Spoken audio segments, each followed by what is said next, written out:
Hello, everybody, and welcome to a new episode of the MinnMax Show, a place about games, friends, and getting better. My name is Ben Hansen. Thank you for being here. I'm joined by the crew freshly back from LA from Summer Game Fest 2025. We have Jenna Garcia. Hello, I'm still here. Hell I'm yeah. still at the restaurant. There we go. We got Jacob Geller. I'm here too. And we have Kelsey Lewin. Pretty sure I am also here. We're here right now. If you're watching this in the future, don't be confused. We're not there. It's just a representation of us, but we're currently here in our houses. We have a big episode on this here one. We're talking all about Summer Game Fest. These three folks got to go to the big event, got to play presumably a ton. We're going to unpack all of it on this episode, kind of trying to figure out what do you think game of the show was for Summer Game Fest this year. And then, of course, back half of the show, we have some wonderful questions submitted by the community over there on Patreon. If you came here and said, hey, I was looking for more discussion about new games rather than just upcoming games of Summer Game Fest, or if you're saying, where's the discussion about the altars?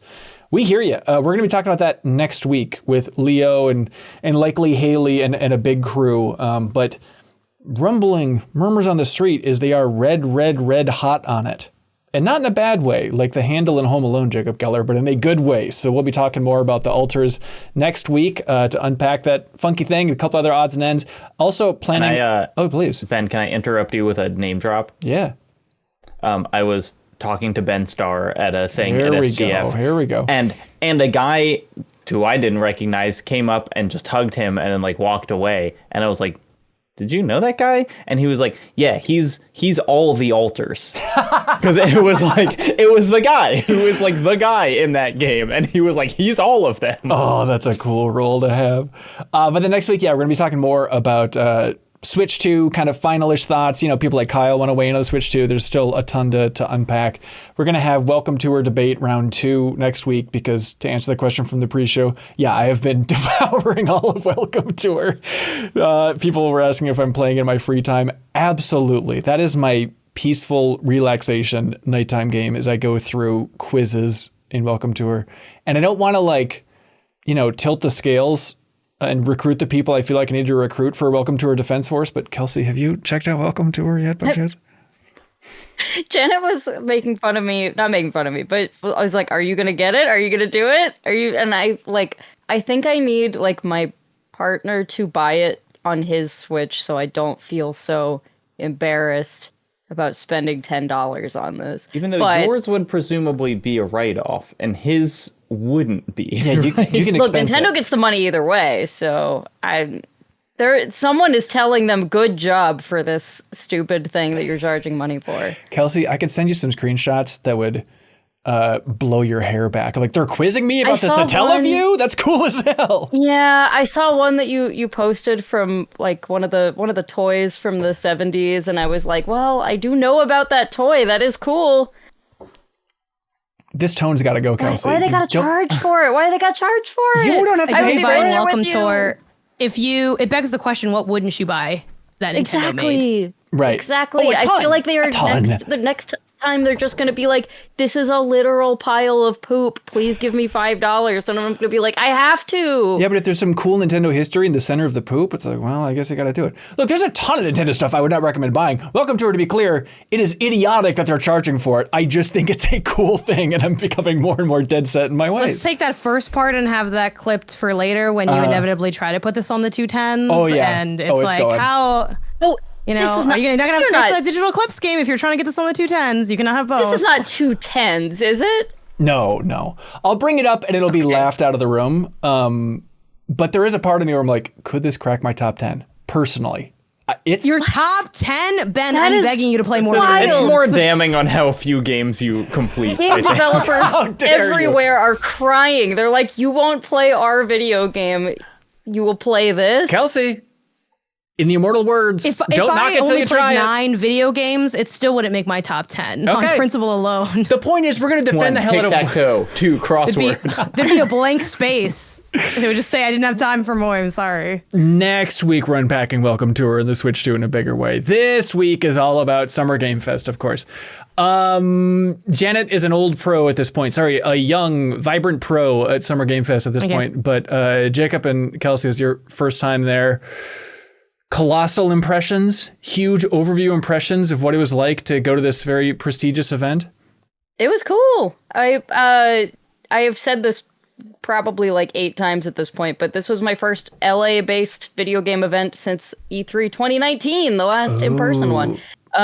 So going from that to this, I was especially like, yeah, I think this is better. Like there's some cool spectacle stuff we're missing. I mean, you know, there's no like enormous booths and entire Mafia 3 marching bands walking through the convention center or whatever, but like just being outside in the beautiful LA weather while there's food and everything given to you, and unlimited food and drinks and lots of people that you know from the internet there. Like, it was just a very pleasant experience. As the first game event that I've been to in the northern hemisphere, the only one with other games journalists who I recognized, it was very weird because it was like, I probably recognized like half of the acts there and like, you know, 1/100th of the people just like by face. You know, it's like, I like learned what Rebecca Valentine looked like. And it's like, well, I've read, you know, 1,000 pieces by Rebecca Valentine, but I couldn't have picked her out in a crowd. And now I can.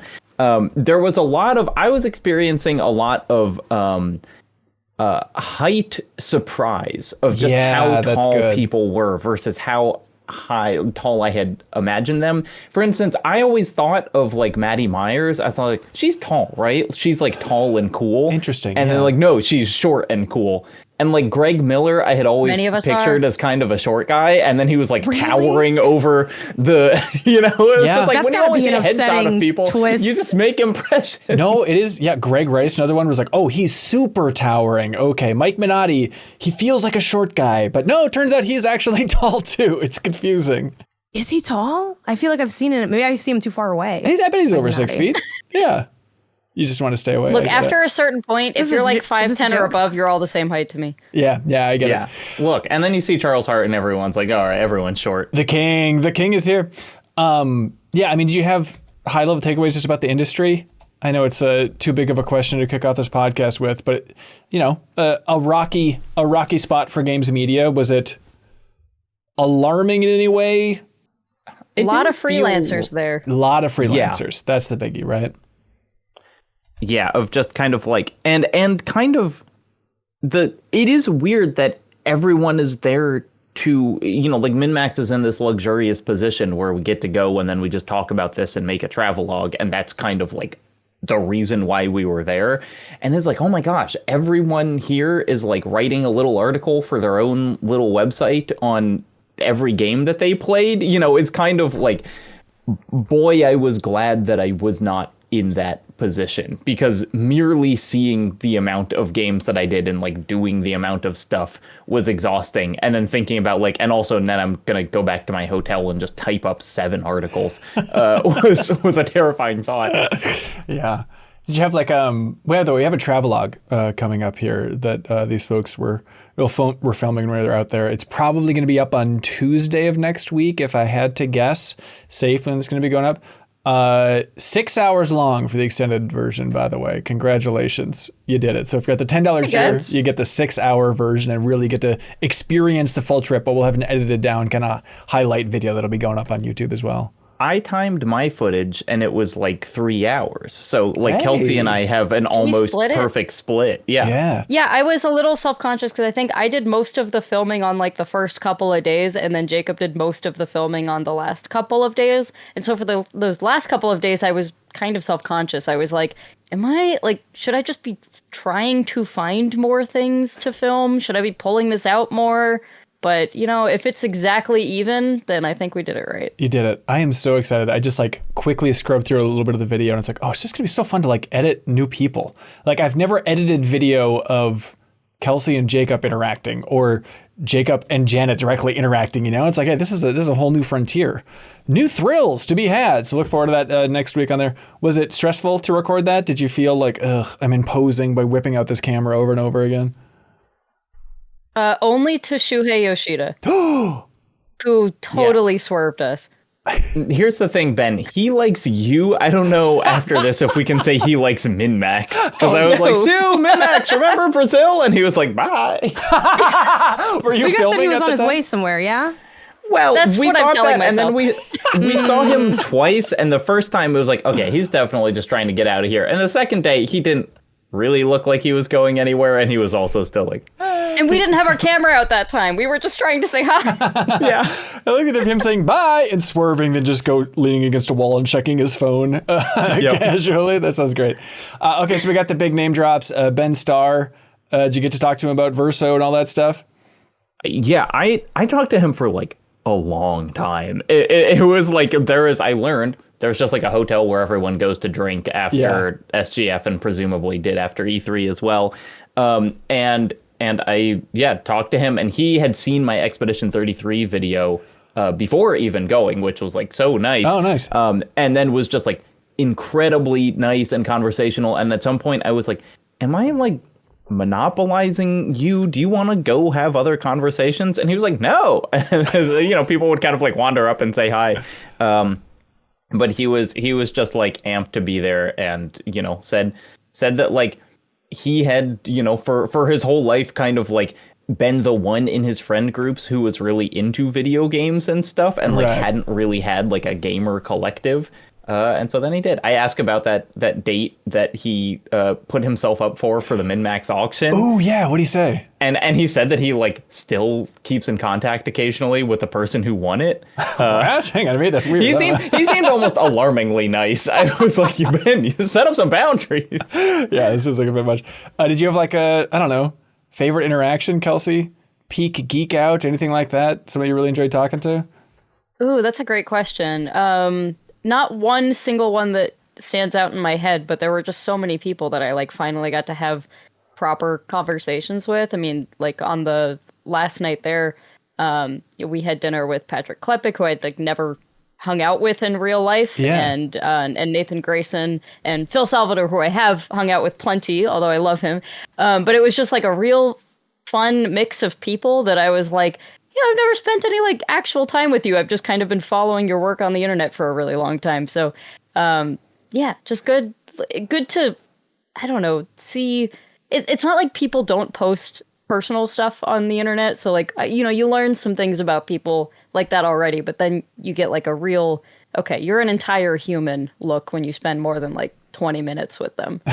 Yeah, it is. That's kind of the sweet spot, I think, is like passing by people on the streets over and over again and being like, hey, hello, hey, IGN, look at that, over and over again. But actually, like, having a small group for meals, like, I feel like that's what you need to go out of your way to line up. Like, that's the stuff that really is impactful, I think.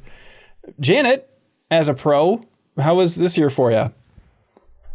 It was good. You know, it's sort of business as usual at this point a little bit. It's fun to get to like pass on some bits of relevant knowledge. Again, it's not a very complicated show, so I don't think it requires a lot of like exposition. It's like, have you ever had to go to one classroom to another? That's kind of the feeling of the SGF kind of campus setup. And yeah, it's great to like see people throughout the year that you like don't normally get to see in real life, because most people, especially with like the, you know, remote work being so big, and again, a lot of people freelancing, everyone's sort of spread out. And this is like the one place where we can all interact. And it's nice to get to also meet new people, like meeting Jacob, the person that you knew, Ashley Barden from Games Radar. Like I had never interacted with her directly. Maybe I did interact with her once online. I'm not really sure, but talking to her was a real treat, and just kind of like meeting her, and we like played the Switch 2 together, and then like seeing her again later, and just kind of having that like bit of formed camaraderie. But yeah, like it's nice to still, there's like always new people to meet. I think it's very easy to be like hyper negative on like the state of media, and media's dying, and we're all dying, and things are like definitely always going to be, they're always a struggle. They're probably always going to be a struggle. Every media suffers, and we're the youngest and most suffering generally, like in terms of things kind of not having a lot of placements, and not, you know, there's many reasons for like why the state of the industry is as it is in terms of games media specifically. But that being said, like there are always like people that you just haven't happened to come across, and despite it feeling like everyone who's here is like already going to be here, that's not true. Like there are new people like working into the industry all the time. There are people that are like Charles was one of those people to me before I got to know who he was, younger than me, kind of just getting started and like doing cool stuff. So, I never, as much as I think it's important to like have a realistic outlook on things, like I will never buy into the doom and gloom propaganda of like, don't come join me. I really love my job, but you shouldn't try to get it. It's like, like I am excited seeing people come out here and do their work. And I think what's exciting about something like SGF, despite also kind of feeling grateful that, man, our gig's really easy. We just have to have fun and ask people, what'd you play? And then we walk around and it's like probably the easiest gig of anyone there for sure, which is like definitely a privilege. It's also exciting though to like have us step up in our own way where it's like, okay, well, we're going to talk to each other more than we ever have. We're going to go seek out and do fun extra things for content and also for camaraderie. And everybody else is also doing that same stuff where like everyone sure is tired, maybe a little overworked. We got different time zones, but like this is the once a year. And again, there's other events, so it's maybe more than once a year, but like lock in for this one time a year. Right. Like be whacked tomorrow, be down today. And I think a lot of people do feel that and rise to that occasion. And it makes for like more memories and more content. And I think people feed off that energy where it's like, I'm able to do more than I normally can. Like I should be more tired than I was, but I'm not because this is like the games media playoffs, essentially, which is always really exciting to me. Non-competitive playoffs, yeah. No, it was so fun just to like get glimpses of it. Like, oh, where the audience wins because they get the content. Hey, that's right? it. It's a grand slam for views. I too can name sports nouns.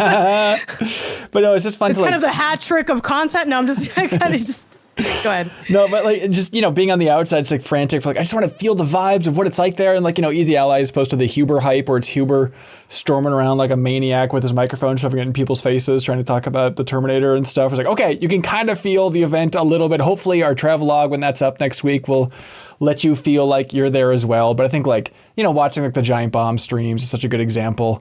It's amazing that when we thought they were dead, they managed to wrangle together that, multi-day stream and get so many guests coming through. It's like, okay, that's a nice just kind of place to feel the general vibe of Summer Game Fest this year. So shout out to all y'all for doing a great job on the couch. Was that fun?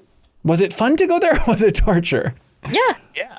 The thing that in what world do we say it was? It was so scary. The thing that you'll see on the travelogue that didn't really come through on the couch is like that house was just like a place that people went to hang out. Right. Like just kind of like out. I guess they had like a camera in their backyard that just showed, but it was just like people were just like vibing out, and so like. Even if they weren't on immediately before or after us, like our friend, Jill Grote was there just kind of like hanging out and we got to like talk to her before and after. And it was just like, it was a very friendly, nice place to be. And then we kind of like, we went on and we had our section on the couch, but like, it just felt like we're here at this fun place and we'll have a official conversation for 40 minutes. And then we'll go and just keep having unofficial conversations with basically the same like topic and people for like 2 hours afterwards. Yeah. Shout out to them for making that whole thing happen. Kelsey, I don't know how utilized it was, but there was a camera in the fridge also. So shout out to that. That's very really funny. We did try to like open the fridge a couple times and be like, what's the funniest thing we can do to this fridge camera? I don't think we really came up with it. Yeah, I don't know if it was on. I also don't know. Can it that felt like an idea that like went from idea to like we're doing the idea immediately, which I think are some of the best ideas. Like, let's not worry about the temperature logistics, what's going on here. We're just putting a camera in the fridge, which I found to be funny. Hell yeah. Kelsey, I'm so curious about everybody's trip in general, but Kelsey, like going to Summer Game Fest, the big showcase thing, because historically, you've not been the biggest fan of these showcases or Jeff Keighley's work. And I'm curious if the mood in the room grabbed you or swept you off your feet, or how you feeling about it actually being at the show. I think this is a weird year for me to give a good reaction to that because there were a couple of weird moments in there. Lucy James did a fantastic job hosting. Yeah. No, it was cool. Like I always kind of knew it would be cool to be in that room. I only ever went to one actual showcase at E3. I went to the Bethesda one in 2019, which was like when they revealed Fallout 76 and they had like Andrew WK for some reason. And like it's very like it was basically just that, except it wasn't just Bethesda, obviously. It's kind of a mix of everything. I think it was kind of exactly what I expected. Like, it was cool to just be in that room. It was cool that I got to watch it live. It was really loud. Like, yes, there was no reason for it to be that loud. It's the only thing I forgot to tell you guys about, but Janet has Janet took out earplugs. headphones. Yeah, God, Janet took out earplugs like 2 minutes in and put them in, and I was like, God damn it, that is so smart. I've been really trying to protect my hearing now that I'm going to like more Galaxy games. I'm like, I guess I probably shouldn't be regularly at like insanely high decibels of sound all the time. It's just nice to have an event space where Jeff Keighley's voice can like rumble your small intestines. That's what you need, I feel like, from this arena. It honestly, it was remarkably similar to watching it on a stream. Like, Yes, I really that's kind exactly of how I expected it felt. to feel more different. And like, that's not a negative because I like do generally enjoy these things. Yeah. But it was the same thing of like when the Resident Evil trailer, I like leaned over to Janet and I was like, this is Resident Evil. And she was like, what? And then, 2 minutes later is Resident Evil. And it's like, that exact interaction would have happened in a React stream. There was nothing about being there that But made then it I got to different. feel better than everybody else because we hear them react. And when they figured out it was Resident Evil, I was like, it took you this long. In reality, it would take me the same amount of time. Had Jacob not said, this is Resident Evil, I know because lore. And I was like, oh, the real ones I knew already because of knew. the RE engine. I can just recognize RE engine faces at this point. Hey, Yeah. still more than Yeah, me. Do you guys think you would go again? Or are you more like, do you feel like it's you do it once, you kind of don't really Oh, need you to mean do it to the again? Keeley thing To specifically? the Keeley thing specifically, yes. Yeah, I think so. I mean, was there. we ran into a lot of people who were like, I'm not going to the showcase, I'm going to watch from the hotel. And, we were like, oh, that's why, like, why would you do that? It's right here. And I mean, if you're trying to write an article and stuff, like, that makes total sense to me. I'm sure it's just it takes a while to get back from Inglewood and I need to write my articles. But yeah, I don't know. Like, if I'm there, there's no reason not to go. But I'm largely with Jacob in that it really is like a louder, closer to your face version of exactly what you've been watching. The whole Yeah. It was actually open to the public in a way that SGF was not. Right. So there were actually more people, an incredible number of people like recognized Kelsey and was like, I love Pink Gorilla. I felt like that happened like in LA way more than I expected, given that there are no Pink Gorilla stores in LA. But yeah, that was like, when you're on the Need you SGF campus, no one is really like, hey man, it's crazy that you're here, in the same way that like you got that plenty of times. You got lots but I of, feel oh my like god, I it's got Jacob it. Geller. I got that from like event staff in kind of like a fun. It was almost like, it was like the people who were working there were like, professional. And then it would be like, someone like from the publisher side running the booth would be like, I like your videos. But at the SGF thing, it was just like, it was everyone. And so we got several like, hey, I love MinnMax's, which was really nice. Oh, that's so sweet. Yeah, so when talking about like, game of the show overall, like the Summer Game Fest showcase itself, one of the weakest I think in a while. Like it was kind of like I don't know, it was odd how getting out of the gate, especially how many games were just kind of like sequels to, no offense, but kind of B games, like it's Mortal Shell 2. It's like, okay, sure, that's right. It's Code Vein 2. It's Atomic Heart 2. It's like, yeah, okay. I mean, nothing to sneeze at, but not exactly showstoppers. Jurassic World Evolution 3. It's like, I'm kind of excited about that, but There's a secret self-report on how much there wasn't at the SGF live show, because if you go to their YouTube video, they redo the titles afterwards to highlight the biggest games. And this year they said Resident Evil Requiem plus more. And last year they said, hold on, wait, the scroll got all messed up. Last year they had Monster Hunter Wilds, Lego Horizon Adventures, Killer Bean. Killer Bean. Maybe. You know what? It popped. Why it ruin a popped. nice pod? Maybe Why ruin a the nice Killer pod? Bean trailer has like maybe. 20 million views. Yeah, I think what? it killed it. Hey, Killer Bean, you're making more money than me, baby. Go ahead and do your thing. Who am I to judge? But the fact that versus what was before, it seems like there wasn't as much on that end. I mean, Well, and Jeff Keighley even kind of like led with what sounded like a nice speech about like, hey, indie games, those are real cool, right? Like they're really punching above their weight. They're doing great. And I think, at first we're like, okay, is this like a, everyone's getting laid off thing? What is this? And then I think it was just kind of we don't really have that many AAA games at the showcase. We don't really. Yeah. I guess we're not counting Deadpool VR as AAA these days, Kelsey Lewin. Is that what you're telling me? We were all talking about how stupid the way they did that was, which was like, I mean, it was very Deadpool and everything, but Kyle Bossman innocent. No problem with him. Oh, yeah. He was involved in that gag. He did great. It was very Deadpool, it was very on brand, but don't name drop Silk Song if you're not actually going to show it. Like, I am so sick of this stupid game being name dropped constantly as like a thing that we know we should be talking about, but we can't because there's no actual announcement. Like, just shut up until you've got something. It got its time in the spotlight as B-roll on Xbox's new ROG handheld. The ROG Xbox Ally, which I went later also. For Game of the Show stuff, I don't know how y'all feel. I feel like it was Mixtape, both personally and from like the streets. Mixtape had a decent trailer during the SGF showcase. Yeah. And then we all played it, and I think we're all like, oh boy. Like, this is actually one to really, really watch. Really? Okay, so this is from, what is it, Beethoven and Dinosaur? From the team that made Artful Escape, which I enjoyed a fair bit. It wasn't a gigantic experience, but yeah, I enjoyed it for what it was. And it's been, I kind of pushed in the past in the trailers for just being like, hey, it's a bunch of teens and we got an awesome soundtrack from a lot of great bands in the 80s and 90s. Here we go. So what's elevating it beyond those sweet nostalgia vibes? I mean, I think it is kind of that. Like, it is what it says on the tin, in that you have this very, I don't know, like Lady Bird-esque protagonist and like other teens doing teen things with music.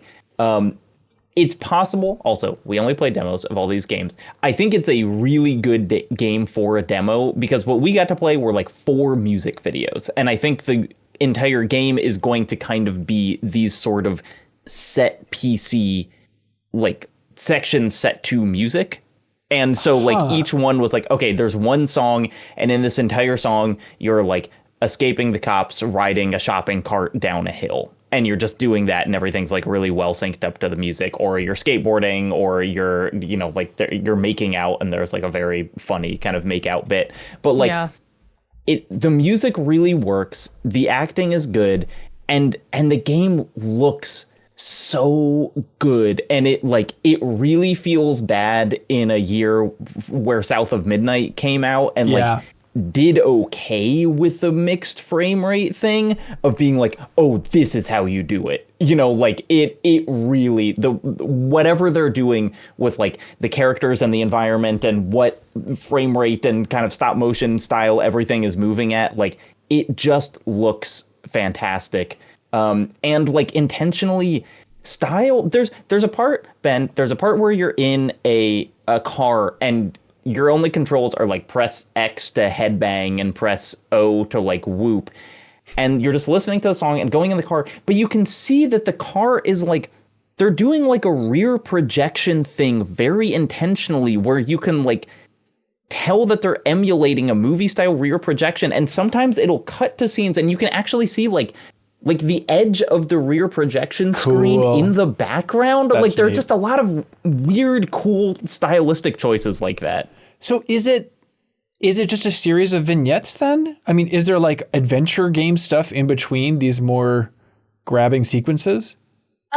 A little bit, because I mean, you get in between these scenes, there's a couple little like, okay, you're in the bedroom and you need to grab the vodka stash or whatever, but you can't. You have to spend some time in the room, so it's not obvious that that's what you're doing. And so then there's some stuff around the room that's kind of interactable and like, but then they lead into other vignettes. So like, you go around and you collect the photographs that have kind of fallen off of your little photograph wall. And then you're like, oh, I remember that night. That was crazy. And then you're running down the hill in a shopping cart carrying a drunk lady. Like it's just a fun idea. Yeah. I don't know that this is going to be like, the most mind-blowing thing anyone has ever played, but it's a really fun, really well-executed idea that just for the 30-minute demo time that we had for many of these games, it was just like probably the best like 30-minute chunk, to spend anywhere. Yeah, that's perfect. Yeah. Obviously, it's possible that we played the best part of the game. Like, that could happen. I've had previews where it's like, this is really good if they keep doing this. And they're like, oh, no, that was just the preview. I'm like, damn. If they keep this up, I genuinely think this is a contender for my game of the year. Wow. And I still do think Clair Obscur is like, it's got such good combat that it's like, but combat real good. But it's incredibly evocative and stylized, and those things matter beyond like the fluff of good visuals. Like, good visuals don't really do much for me if they don't have like a contextual reason for like, okay, what is this there besides kind of looking pretty? That was kind of my beef with the Artful Escape. Like, I didn't think it was a fun rhythm game. I didn't like the music in Artful Escape, and the art is very pretty, but like that's not enough for me. Here, they have like a really incredible use of mixed media. Like, there's an FMV integration in like the demo that we played that kind of shows these it feels like it has like this documentary-esque, but also like straight to cam cutesy, like Ferris Bueller if you didn't hate him. And I know not everyone hates Ferris Bueller, but like I hated Ferris Bueller as a person. Him. So it's like, what if only charming kind of vibe. And I think too, like, again, I repeat this every single time we talk about games that are narrative focused, adventure based. But there was always the like, I don't know, you go around, you interact with stuff, even though that's kind of a lot of games, if we're being honest.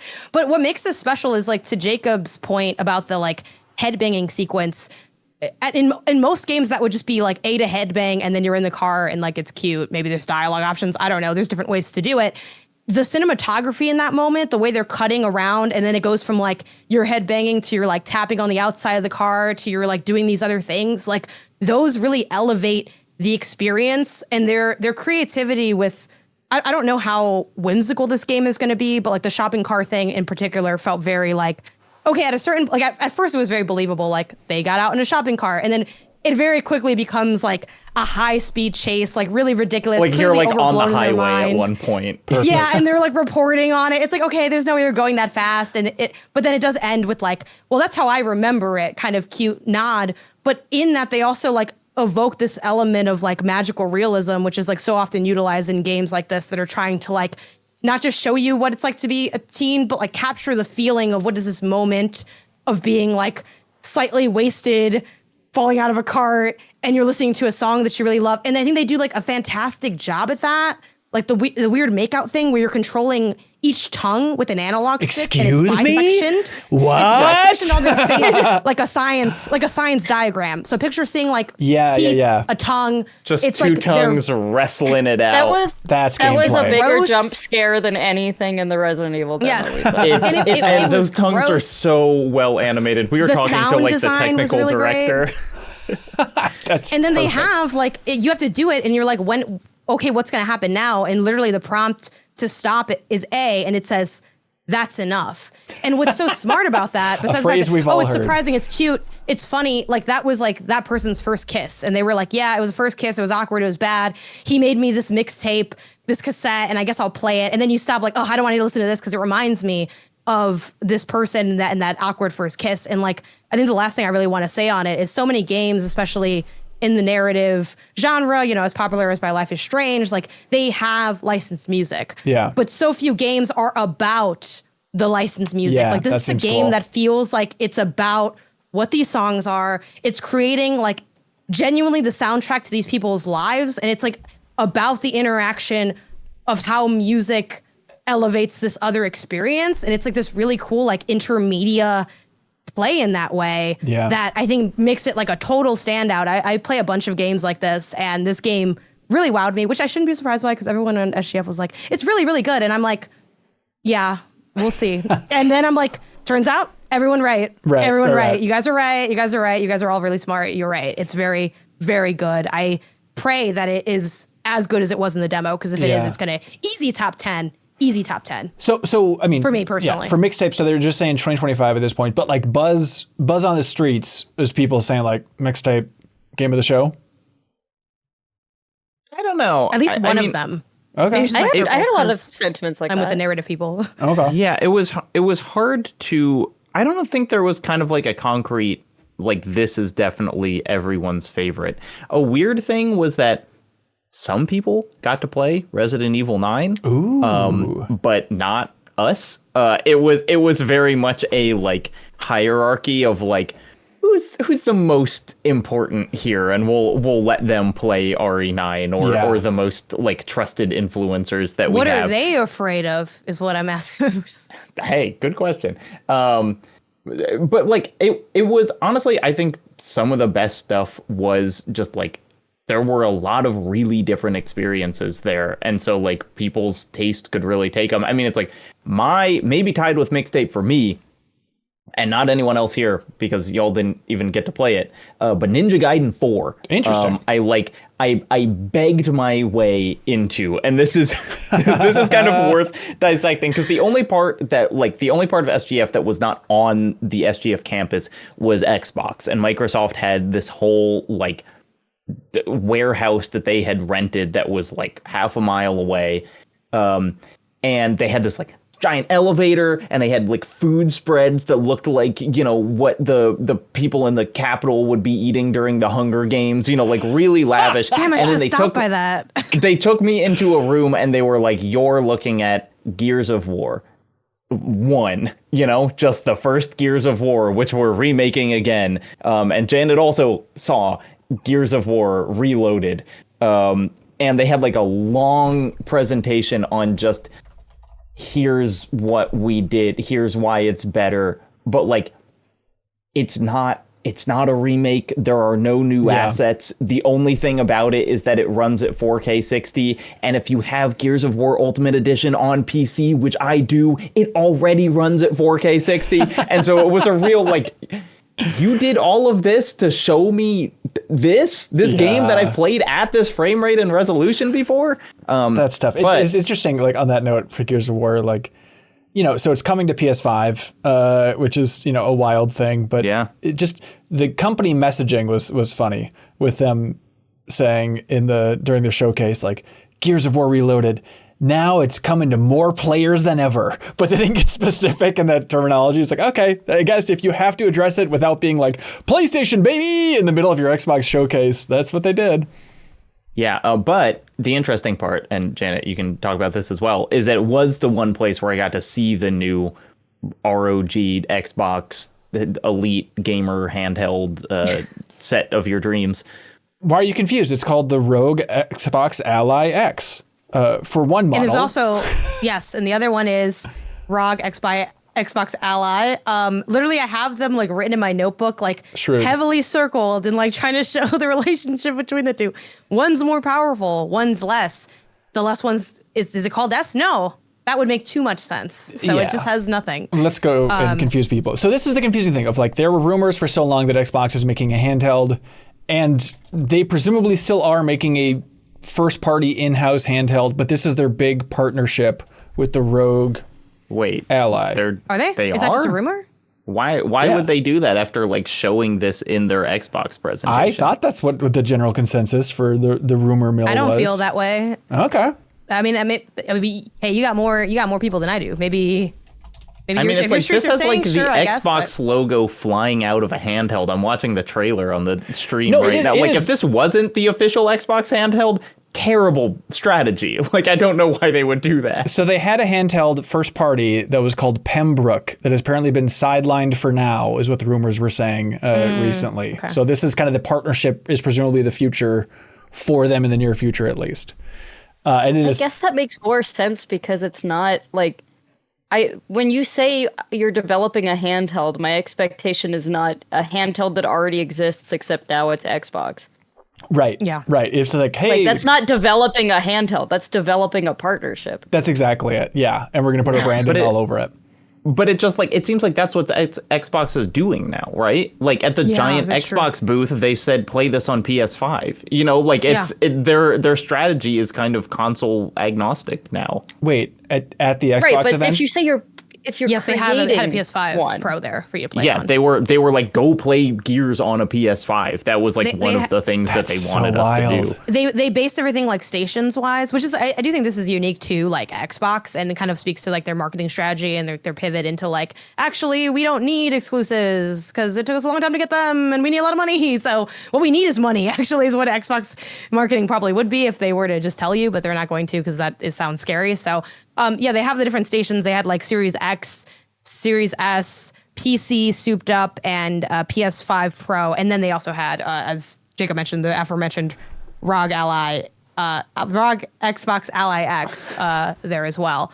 Which that Okay. was the thing that I most wanted to try, because Yeah. like I've actually never played a ROG Ally at all. Me either. People seem to like those it. who- yeah, they're and that SKU is being phased out. So like if I don't know, for some reason you're like, I want one that doesn't say Xbox, it's like, move now. I don't know why you care Oh, about really? that. But Huh. yeah, like they're only gonna sell because at first when I heard about this, I assumed this was just like a new kind of part of their family. But no, like there's no longer gonna be just a ROG Ally. It's gonna be like how there's Switch 1 and it's like it exists, but like now we're on to Switch 2. It's like that. Like they're on to Wow, just like the okay. ROG Ally, the ROG Xbox Ally X and the ROG Xbox Ally.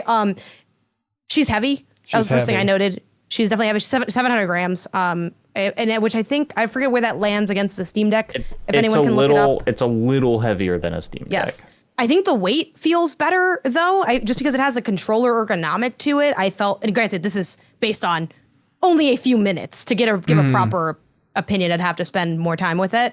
But I liked the kind of textured grip to it.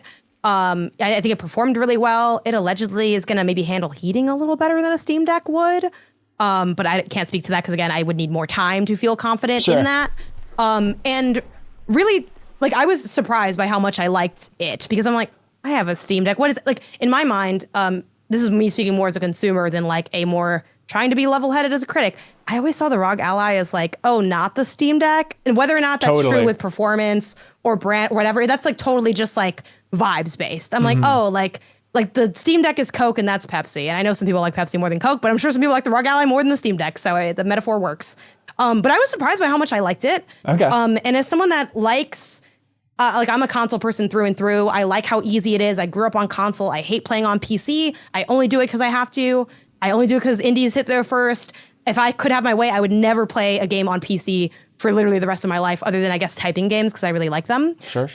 So this is kind of marketed for that. It's like, do you want something Yeah. console, like dumb, simplified? Like it's how can we make the Windows experience as console-y as possible with just having like, boom, you can launch Steam games on there, you can launch your Xbox, you can launch whatever. That's the wild And thing. again, It's like BattleNet and Steam and all that stuff. It's just Windows Yeah. on this handheld. So go nuts. and if I'm you not- know like, I'm how to not use your convinced Steam it'll be Deck, you more can just simple. do that.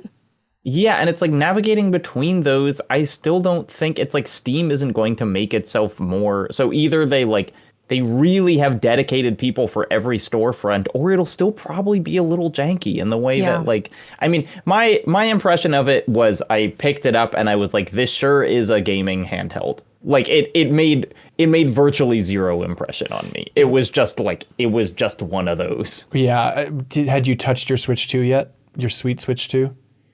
Yes, I had touched it the day before because Janet and I played Mario Kart at like a house party, and that made way more of an impression. Okay. I think the Switch 2 has like an interesting feel to it, not the ROG Ally. Okay. And it's like the screen is but slightly enough smaller. about Gears of War.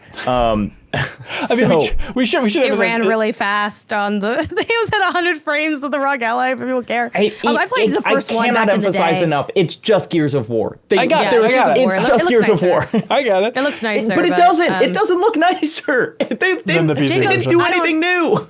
Jacob, the PC thing again. I'm console dumb. To me, it looks nicer because I've never seen it run on a PC. Because why would I be running Gears on my PC? Yeah. I think it's nice that if you have the digital version, you can get the upgrade Yes, for free. that seems all right. So, I mean, But yes, I am not the biggest.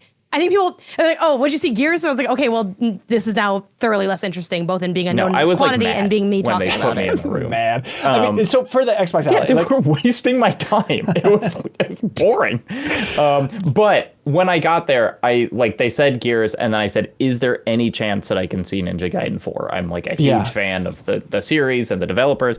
And they were like, we'll see what we can do. And I came out, and a guy said, like, hey, we got you into Ninja Gaiden, in a way that did suggest that I wasn't going to see that originally. And then I went in, and it was like 3 Japanese journalists and me. Perfect. Basically. And also the Platinum guy and the Team Ninja guy are also both Japanese. And so I was kind of like the only native English speaker in the room, other than like the translator who's translating everyone's stuff only for me. But the headline is Ninja Gaiden 4 is so good. Really? And I am so excited for it. They just had us play the very beginning of the game. Like it was just the start of it. And what I was most excited by is, like, I played Ninja Gaiden Black 2 Black earlier this year, and they said specifically that is the one that they want to evoke. They want to get Ninja Gaiden 2 energy in this. But you can really feel the Platinum here in a way that is like, it's a really cool integration of the two styles, because it's definitely recognizably Ninja Gaiden, but like straight up, they have the parry mechanic from Metal Gear Rising in this game, which is my favorite mechanic in an action game. And so it just, like, it being there, I was like, yes! And I asked them about it, and they were like, yeah, that's exactly from Revengeance. What is it about the specific parries in that game? It's just the way that you do it is you just do an attack in the direction of the enemy at the same time that they're attacking, and you like clash blades, and it's a very easy thing to do. And I think it's like, it feels better than kind of hitting a separate button. And then the Ninja Gaiden thing is, then once you do that, you can like dash through them and set them up for, a whole bunch of other stuff. But like, if you've played a lot of Ninja Gaiden, I think you'll be able to jump right in. And also, if you've played a lot of Platinum, I think things will feel very familiar. And just that synthesis for me was like, oh, I want to spend dozens of hours just like getting to know this combat system. Yeah. Were you playing as a new character? Yes. Okay. Yeah. I think Ryu is certainly in there, but I think he's going to be kind of more like Dante and DMC4 or whatever, with like not the star. The new guy will be the star, and then you will also be able to play Ryu. And maybe when you beat the game, then you'll be able to do like any level as anyone or something. Sure. Okay, well, that's awesome. So probably the most fun thing you got your hands on. Yes, that was the one where I was like, please don't make me stop playing at the end of the demo. Right. Oh, that's sweet. You know what I never want to stop playing, Kelsey Lewin? What's that? Playing with the knobs on my Turtle Beach headset. The Stealth 700 series specifically. I've been kind of rearranging my house, and like I used to have a little gaming nook, and I'm moving that whole gaming station out into like kind of our living room area. So like now more than ever, I'm gonna need some sweet headphones, and thankfully Turtle Beach has me covered, because they shipped out a pair of the Stealth 700 series. I got to get rid of my crummy old headphones. It had like a terrible echo every time I tried to use voice chat and stuff, but like, just give me But you can't get it quite right? You're just still turning the knobs? No, just for fun. I play with all the knobs of the Stealth 700 series, because it's perfect as it comes, Kelsey Lynn. It really was like, you get new headset. It's like, all right, let's see what this is going to be like. Battery life, I don't know, embracing for impact. How good could it possibly be? I don't know, Jacob Keller, have you ever heard of the number 80? Yeah. As in for Brady, I have Janet? heard of that number. Yes, as in for Brady. Janet, as in for Brady?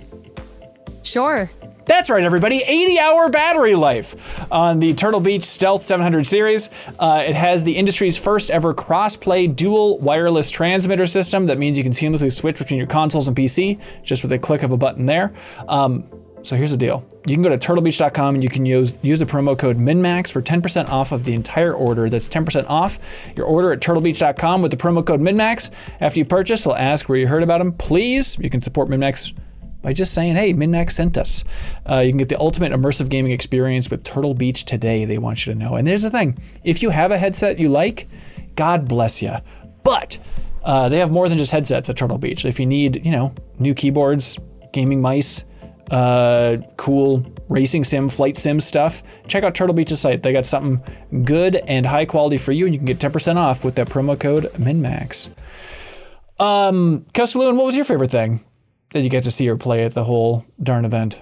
I think the one that surprised me the most that I liked was Shinobi Art of Vengeance. Interesting. Which was, not like, I always want to like games like that because I love action, and Shinobi games are hard. Yes. Like, they make you normally, in my past experience with, like, arcade versions of Shinobi and stuff, just make me feel like I'm bad at video games. This is too hard. I really want to just be hitting people with, with various ninja weapons and feel like I'm doing a good job.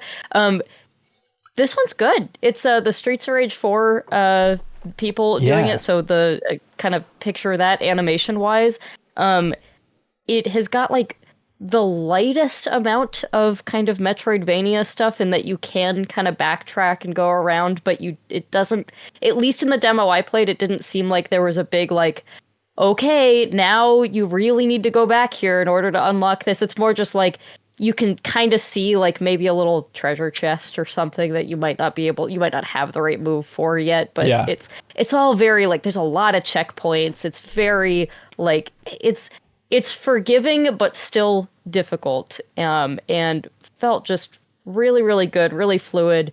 I played a boss fight against some like giant ape guy that I think took me about 10 tries. Perfect. It took me a little while, but it was one of those perfect, just like, okay, I've got it now. I figured out how to dodge the big, difficult to dodge attack. This time I've got it. You end up just kind of unlocking all kinds of weird little, like passive upgrades as well as new moves and stuff, and it's just felt really darn good. Gosh darn good.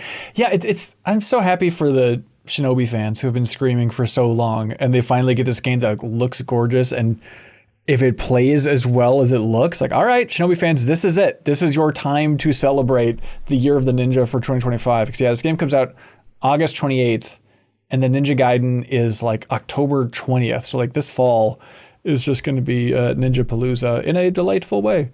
But Shinobi, good year for people who like old ninja stuff. Huge for those folks. Absolutely huge. On the Sega front, since they're publishing that thing, the game that I keep thinking about when kind of just going back over Summer Game Fest stuff and all the announcements is like, oh yeah, Stranger Than Heaven. We should probably be talking about and thinking about more. So this is the RGG studio, from the Like a Dragon developers. And so it was formally announced as Project Century when they last showed it. It's like, okay, you're in Osaka in like 1915. What is this game actually going to be? And the very cool thing is they're doing what I think we even talked about in the podcast. Like, wouldn't it be cool if it was this? Is the new trailer and new slice of gameplay is all taking place in 1943. So presumably we're going to be going throughout an entire century and seeing the evolution of Osaka from the Like a Dragon shoving developers. Beer bottles into people's throats throughout an entire century. Well, it's going to be very kind because you saw in this gameplay, they had that moment of, will you show him mercy? You can choose whether to just hand him a beer bottle or shove one down his throat. What do you all make of what's going on in this? Like, I'm still trying to piece it together of like, is this some immortal being and you're playing as the same character throughout all these different time periods? Because at the very end, some American guy goes up to him in 1943 and he's like, hey, what are you? And they use a Japanese slur, which is interesting to have that broadcast at Summer Game Fest. And he's like, I've been asking myself the same thing. And he's got like glowing blue eyes. It's like, I think it's the same guy that was in the 1915 era where he also had glowing blue eyes and was smoking cigarettes and stuff. So like, do you think it's a supernatural thing? I don't know how else you get glowing blue eyes. I can't all the cigarettes. It actually, what if you just, maybe you're not smoking enough, He goes around the other way and now he's immortal. Yeah.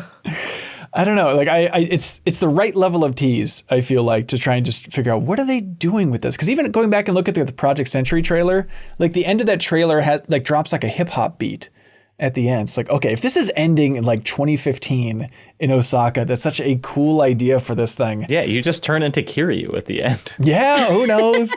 I don't, but like This is like my most anticipated thing from. I mean, that wasn't the first time they've shown it or anything, but it is remaining the thing I am most excited about. Unfortunately, it did not look like they had. The Sega people did not have like anything to say or show about that, unfortunately. Yeah, they sent out a press release though, with bare bones details, and they said go to Sega.com to learn more. And I went there. It didn't even have like a section on the site for this thing. Like I still feel like maybe it's a little ways Eventually, template. eventually go to Sega.com, and eventually that will tell you things. You're really gonna like it. But I don't know. I'm kind of torn on the idea of like if it is like following some supernatural guy throughout an entire century, that seems all right. It'll still be compelling. Judgment style combat, great. But then it's like, it'd kind of be cool if you're shifting between protagonists and it's like following how an organization evolves. I don't know. I think a company or some crime unit or something, I think that's maybe more cool than immortal being walking through these streets over and over again. But I'm very intrigued by Stranger Than Heaven whenever they want to show more. I think the biggie for all the show from the outside was Resident Evil 9. And their cheeky little tease of having the producer from Capcom go out there and be like, we're not quite ready to show yet, but we'll be ready very soon. In the blink of an eye, everybody. And then it was like 30 minutes later, they just rolled the trailer. It was their second tease. Because first they were like, you second love Resident tease. Evil. All our games are on sale. I am Yeah, Lady sorry, Ben. Dimitrescu. There is a clip that I took from SGF because I was like, ooh, they're about to announce Resident Evil. And then they announced the sale, and I was like, why am I filming anything? What am I doing with my life? Yeah, you can't predict it. But this is called Resident Evil Requiem. And like the Q in Requiem looks like a 9, which is the perfect Yes. word for it. Reninium. Yep. That is honestly, to me, the best part of what they've showed of the game. The 9 and the Q. Like, No. The unironically. best part is what they showed at the very end of the thing that we watched, which is You're right. the text on the screen that said, "This is merely the overture to our darkest symphony." Yeah. That's what they said. No, okay. We saw a scary demo. It said that, and then started gameplay again. I thought, oh my gosh, here comes the darkest symphony. And then the gameplay paused, went into the options, and showed that you could switch between first and third person modes. And so that's their darkest symphony, everyone. That's the darkest symphony I've ever heard in my life. Yeah, I mean, they were kind of, experimenting more and more with that with the Village DLC with Rose and all that stuff. Yeah, that was fully in Village. Like, Yeah. you could switch between first and third, but it wasn't built in from the beginning. So, yeah, we got to see, we had a hands-off but longer demo of this than was just in the trailer. And it was interesting to kind of sort out what the game's vibe was going to be from what we saw. They said, so you're playing as this new character who the director said this time you're playing as her and she's timid and fearful, which is like a new slant for the series. And the gameplay that we saw was her walking very, very slowly around really dark hallways. Is it this hotel? Because the FBI, because she works for the FBI. This is, of course, Alyssa Ashcraft, who's the daughter from the main character from Resident Evil Outbreak. I'm sorry, this is Grace Ashcraft, who's the daughter of Alyssa Ashcraft, who is from Resident Evil Outbreak, of course. Ashcroft? Real Blueprints vibes right now on this whole, what's this family tree looking like? Honestly, a lot of the screens they showed look like blueprints because you're just in a weird hotel. Yeah, and it's like, okay, this is where my mother died. So you're slowly pacing through this hotel, presumably, in your demo? So slowly, like in the like we were talking to Patrick Klepek and he's like, you could tell that the person had the stick pushed forward, like the smallest amount possible to creep through. And it looks a lot like PT, in the way that walking through any dark hallway kind of looks like PT. And then they have another big guy, but it not like Village. It's not sexy this time. It's just a scary big guy who chases you. Is he a zombie or is he like Mr. X or It's a monster. Monster? Like completely or like there's a slight anthropomorphic angle to the yes, I think that's a good way to describe it. Yeah. Okay. Or like a messed up like those really messed up like folktale like wolves where it's like the head, it's like, you know, the head is like more like anthropomorphic, but the body is very animalistic. It's kind of like that's the vibe without like totally giving it away. Not because I can't describe it better, just because I don't want to spoil it. Sure. Yeah, but what they showed was really, it was like my favorite part of Village, which is when you're in the basement of that house with the mannequin. Yeah. And then like the scary baby shows up. The It house was Benito, like yeah. that, but it's, you know, like we never saw a character hold a gun.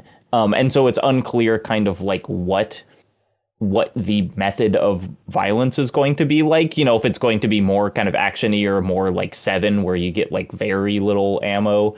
But they did explicitly say like, oh, but she has FBI training, so she can hold a gun. Okay. Yeah, so they're gonna get her gatted up over there. But like, I think my thing with the demo, I think Resident Evil will probably be like good to who knows how good kind of thing. Because, you know, I think this team knows how to make this game at this point. Yeah. My kind of letdown from the demo that we saw, the hands-off demo, was that, and maybe this came through better on the hands-on times because you'd really feel it. But I feel like they showed me, despite walking around a bespoke area and picking up items to like, oh, put the fuse into the fuse box. Despite me really enjoying that gameplay, I feel like that's like kind of the least interesting thing they could have showed us. Like, it didn't really give me a sense of like, what's the moment-to-moment feel going to be like? What are some of the more interesting puzzles? What are some of the like more intense encounters? Like, I think the big piece of this was that monster design. And while I think it was a well-designed monster, it didn't feel as identity rich as like Lady D looked, where she's like big, tall, and like there's like that kind of sexual undertone to there, or like Mr. X, where he's very persistent, or the Bakers, where they're like demented and horrifying. Like, I didn't really feel like, if you ask me, which is kind of the question that is implied here, like what's the identity of like Requiem seeming like it's going to be? I don't have an answer for that other than more Resident Evil. Well, I think the big thing and the identity that they're trying to get across is what's revealed in that first trailer is that you're going back to Raccoon City after it has been bombed. And so the idea of like, you know, if you just show a shot, you know, of the police department and it's like a weird bombed out version of it, and presumably you're going to be going back to all these locations from the first 3 games. Like, I think that's probably the killer identity, is weird, almost post-apocalyptic version. Peter picked a pipe from... Yeah, Peter picked a post-apocalyptic version of Raccoon City. And like, that is the thrill. And like, there was that leak from a year ago saying that it's going to be more open world. So if it is focusing on this hotel, but then it's also open world version of destroyed Raccoon City, that's pretty damn compelling, I think. I would have loved if they said anything like that. Right. Yeah, I mean, truly, the demo that they showed us could have been from The Evil Within, and I love The Evil Within, but like nothing about it was Resident Evil-y other than like you found a screwdriver in a lunchbox and you could use that screwdriver to get a fuse. There's some herbs. But I will say, the like Lady D is tall, like.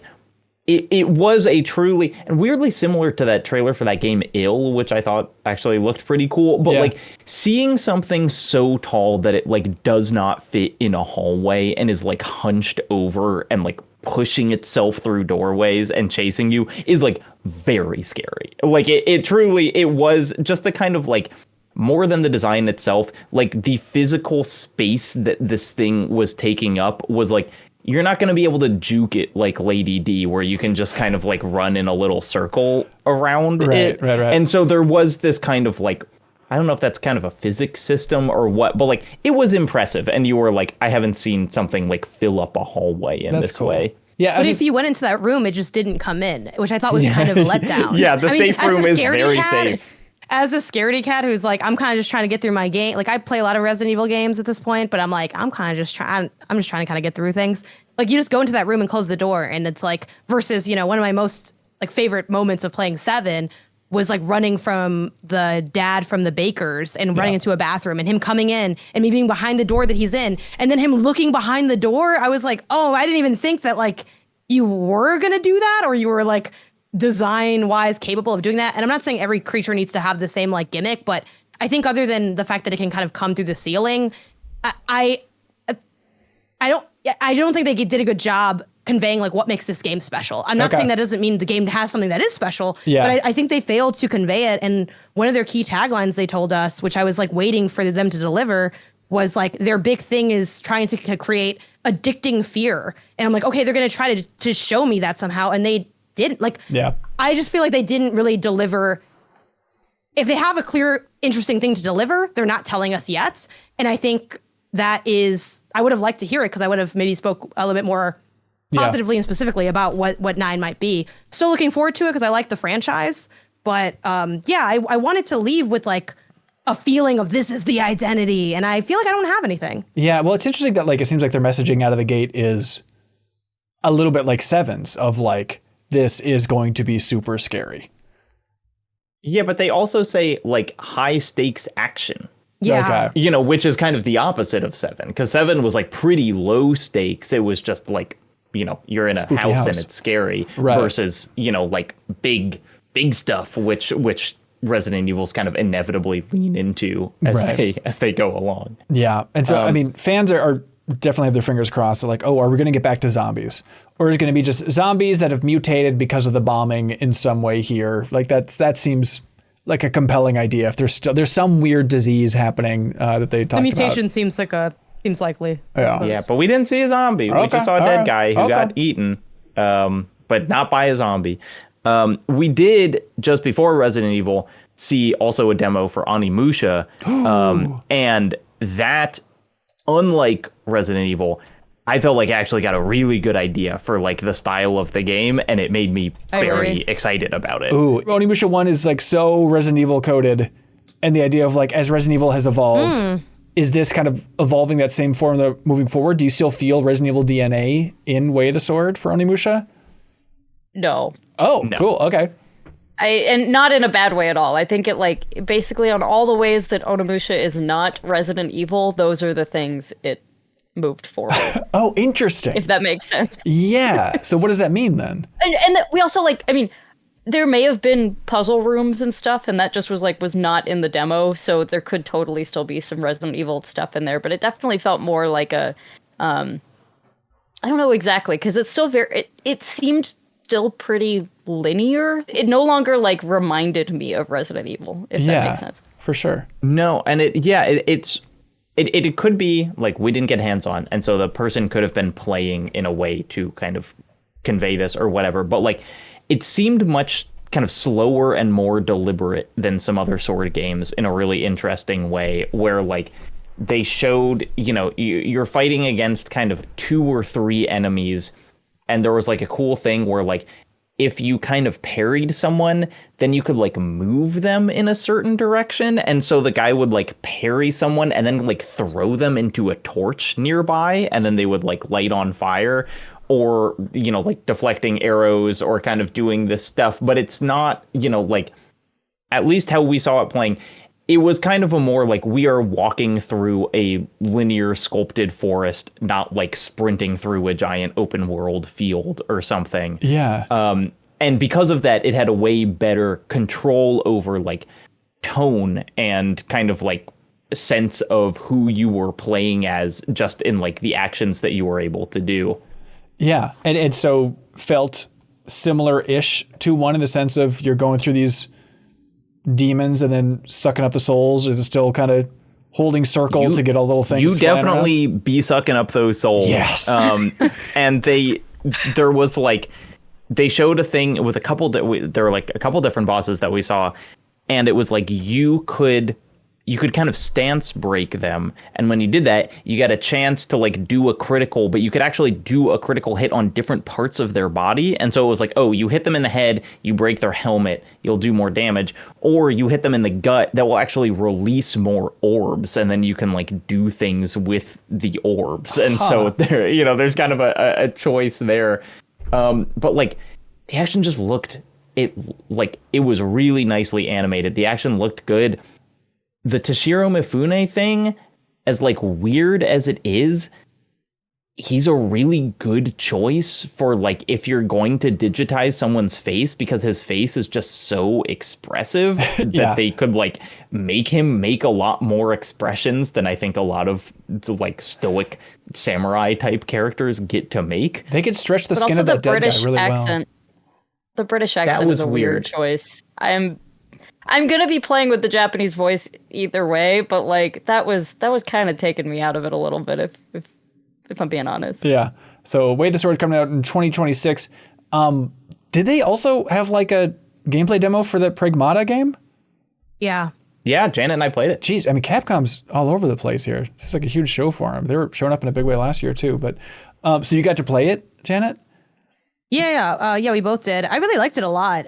It's definitely something that I think, specifically with this early demo slice, the biggest con is that it seems a little simple and a little basic. But for me, I love the gameplay that they're presenting. So they described this game as a hack and shoot. For those who need a reminder, this is the game that, it got revealed a long time ago. It's got like the guy, he's got a spacesuit. It's got like the android girl, the small blonde android girl. M3 again.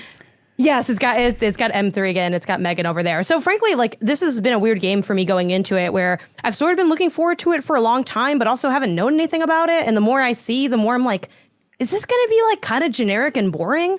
And I would say the answer to that is no. Like, I think it's really doing something cool. So the whole idea is that it's they bill it as a hack and shoot, where you have the android girl on your back, and she can hack the enemies and needs to like break the armor and make them vulnerable to damage. And that's how you like can do damage. But the hacking is like, it happens in real time with the combat. Like it's not paused or like slowed down or anything. Interesting. Okay. And you're given, I believe it's a 5x5 grid. Slight chance I'm misgiving the amount. And you have like where you need to end up. So there's like a green spot on there. And using the face buttons, you move around it. So like circle moves you right, X moves you down. And all you need to do is get to that green square. But if you go through like colored nodes that are randomly placed on there before hitting the green square, you do more damage. And then towards the end of the demo, they introduce like an additional type of node that might add like a buff, which kind of implies the ways that they might develop that kind of system as they continue forward. And that's like really the core of what the game seems to be and what they showed. The exploration felt very like simple. It's like, oh, main line's 30 meters away, and there's like one door with like a small room, couple lore things, a little pickup. But frankly, I really like that kind of exploration. It's not necessarily going to be top of my list, but I like a simple, quick cleanup spot, and that mixed with the combat. Like, it was not at the level of the BioShock Ooze, which is one of my favorite things in a video game ever, but it reminded me of that kind of simple, quick puzzle that like, I just like doing these. I want to keep doing these. And it made it really elevated it to be like, this is not just like, I don't know, a basic kind of like shooter thing. It gave it something different. It gave it a fun angle. And I ended up really liking it. Like, I am very much looking forward to Pragmata after my demo time with it. But Jacob, I don't know what your experience was like with it. We talked a little Ben, bit about ask it the there, question that you've been dying to ask. I was just confused. Are you doing the hacking while you're fighting? Yeah. Yes. So it's like you basically think of it as kind of two modes of shooting. Like the first thing, the enemies are all very armored. And so if you just shoot at them with a pistol while they're armored, it won't do anything. But you have this little girl on your shoulder who's essentially like a turret for you. And you use her to hack in real time, which, as Janet said, is kind of like a super simplified version of the BioShock pipe puzzle of just like drawing a path to something. And then once you do that, the enemies are opened up and then you can shoot them with your various weapons. But like, it's a real kind of juggling thing because they don't stay open forever. And sometimes you can't actually do enough damage to them to fully kill them during the first hack. And there are multiple enemies around. And so you're kind of balancing, like, do I want to hack both of them or do I want to just focus on this one? It's hard to describe, but it just like, it feels better than it sounds. It sounds annoying to have to like solve a puzzle before you fight every enemy, but it's just like a really clean, snappy UI. You navigate the hacking with the face buttons, which is just like a weird choice, but it's like, well, if you want to be able to stay mobile and be able to like keep aiming, this is how you do it. And like, it just feels like a really fun kind of juggling act to do, and they give your astronaut like he can boost around, he can kind of sprint, so you're more mobile than you might think. Funky. Okay, yeah, they're saying 2026. For Pragmata. Yeah, I will say the story is going to be bad. The girl is just like I you know what? I'm just gonna take my headphones off for that part, Jacob, and I'm gonna have a good time. I'm going to have a good time too, but I'm going to have a good time like I had a good time playing Vanquish. It's just like, this is just a story that's going to be, and I just keep thinking about Sarah saying they glowed her up. The description of that girl. Oh my God. Oh no. Just the last thing I was going to say on trying to describe the gameplay too, it's because it's like an important thing to note with like the overlay of the like puzzle hacking part. It's translucent, so you can see through it. So it's like it's not quite as like annoying, quote unquote, as like there are some games where there's no pause and you have to like open the menu during, and it's not like I don't feel as disjointed as when there's just games that don't pause and you need to open a menu and do something in the menus. It's not like that kind of thing. It's not even like Fortnite inventory management. Like it's very like simple. No, it's not annoying at all. Like they did it. They just did it well. Yeah. Oh, that's awesome. Yeah, it's just like a funky like engagement thing to just kind of make the combat differentiated, which I think works. Yeah. So we'll see. Speaking of funky, when I think funky, I think one person, which is Kelsey Lewin. And when you had for one of the games you want to talk about Lego Party, I was like, hell yeah, let's talk about this. This is a Mario Party from Lego, not a Warner Brothers joint now. This is the Lego liberated from the Warner Brothers confinement. So this is technically the same developers who made Sping, one of my favorite Apple Arcade games that's coming to Steam. Oh, yeah. Now they're branching out and making this whole thing. Yeah, I got the cryptic press email that was like a multiplayer game from a franchise you're really gonna care about, and normally it's like, okay, whatever. But I was like, okay, fine, I'll put that on my calendar. And then I found out it was Lego Party, and I was like, okay, this is going to be really fun. And I sort of roped in Jacob to come play it with me so that we had a greater chance of winning the little gold Lego brick trophy. Smart. I don't know if you have it. And Ta-da! there it is! Oh, huge! It's smaller day. camera somehow, so... Jacob did win this by stealing my gold bricks at the very end of the game. So, I mean, you do what you have to do to get strategy. I celebrate Jacob and all of his strategies. I won it is the most Mario Party victory possible. And then I screwed over Kelsey at the last second. And that was my first question to the developers when we sat down too. I was like, so is this kind of like a gold star situation or a star situation where like if you don't do well at the mini games and you've got nothing, you can still somehow win and steal everything from someone? And they were like, oh yeah, you can absolutely. There is no logic here. But yeah, I mean, it is a fun little twist on the Mario Party thing. I mean, there's different parts on the map where you can you have the choice of like if you land on them, you can choose to build different things on there that will do different things. One of them was like a pirate ship that just shot croissants at people and like made them lose some of their currency, the little studs or gold bricks if they had any. One is like a trap that you can set. I mean, it's just good. It's just good, clean fun. And it's Mario Party that is both cross-play and online. So that is pretty huge. That is huge. That's interesting to think of, like, when Lego was partnering with different developers to try and make some hits. It's like, okay, well, we're going to have Lego Mario Kart basically with Lego 2K Drive partnering there. And now it's like, okay, we took on Mario Kart. Now let's try and make a cross-platform version of Mario Party. Like it's a shrewd strategy, just trying to court everywhere Nintendo isn't going.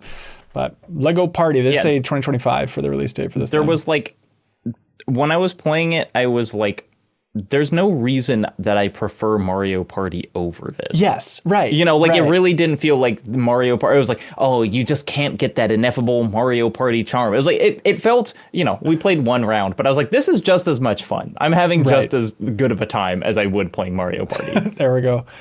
You know what I have a good time doing? What? let me tell you what I have a good time doing. Building PCs, thanks to MSI. But thankfully, I didn't even have to build a PC because they sent out a gaming PC for the MinnMax studio.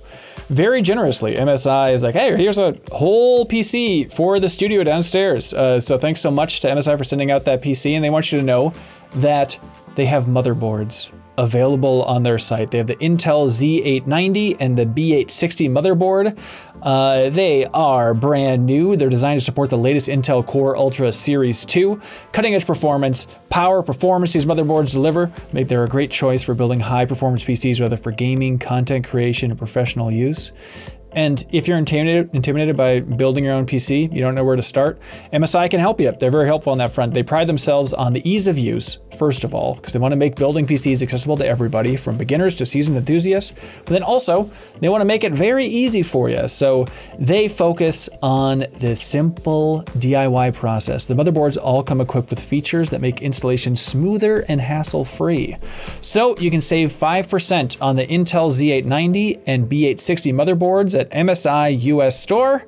There's a link below if you want to check it out. That is usstore.msi, and you can use the promo code MSIPOD for 5% off of the Intel Z890 and the B860 motherboard at that online store. It is their mission to make PC building easy, affordable, accessible to everybody with the latest tech and unbeatable deals. So follow that link in the description if you want to check it out. Thank you to MSI. We appreciate it. We should talk about some other games. Did you have thoughts on the big announcement of Double Fine's new game, Keeper? I don't think I even saw Oh, this. okay. All right. This is a big one. That was no. Day of the Devs. We kind of missed Day of the Devs. No. It happens right after the live It was show. if it was in the Xbox thing, we also miss. It's really hard to actually watch press conferences while you're I know. there. Yeah. It's Yeah, like, I it's tried to really hard catch to up- keep up with.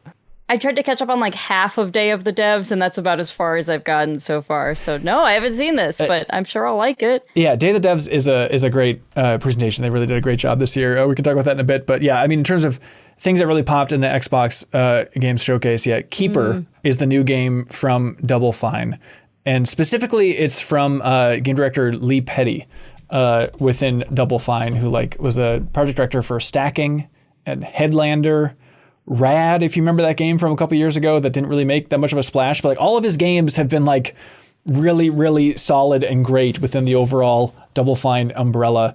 And so the premise here is, it's honestly, it's exactly what you want from Double Fine at this point. Is hey, coming out this year, it's a smaller little adventure where you are a twisted lighthouse wandering around with a little bird friend as you attempt to work deeper and deeper into the continent. But the art style is just unbelievable. It's kind of just a weird melting, falling apart version of a lighthouse that kind of animates like it's Luxo Jr. from Pixar. It's perfect. But yeah, Keeper is the name of that one here from Double Fine. By the way, we should mention, we did do a reaction stream for the XCOM or the Xbox Games Showcase. And so there is the Microsoft boycott, the Xbox boycott specifically happening with the BDS movement. So there's a link below if you want to learn more about the people who are boycotting Xbox overall because of their partnership with Israel. So that is an option for you if you want to learn more about it there. But it's interesting that the back half of the show for Xbox was all Obsidian.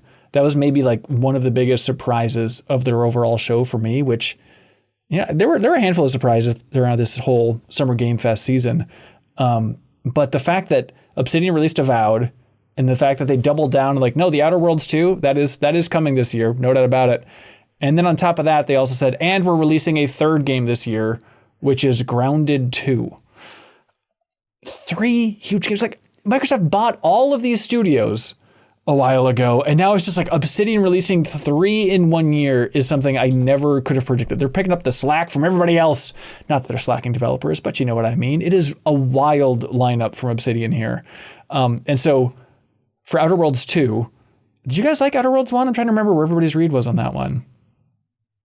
It seems Never cool, but I played it. didn't finish it. Not Okay. really. Yeah, it was I went into it and I was I'm ready, and I kind of wanted it to wow me more than it did, I guess. Sure. Well, it's interesting that it was framed as this is kind of a smaller RPG with Outer Worlds 1, and now the interesting messaging with Outer Worlds 2 is It's like, okay, it's going to be a bigger version of that, no doubt about it. At the same time, the big headline, which is tough, is this is the first confirmed $80 game from Xbox.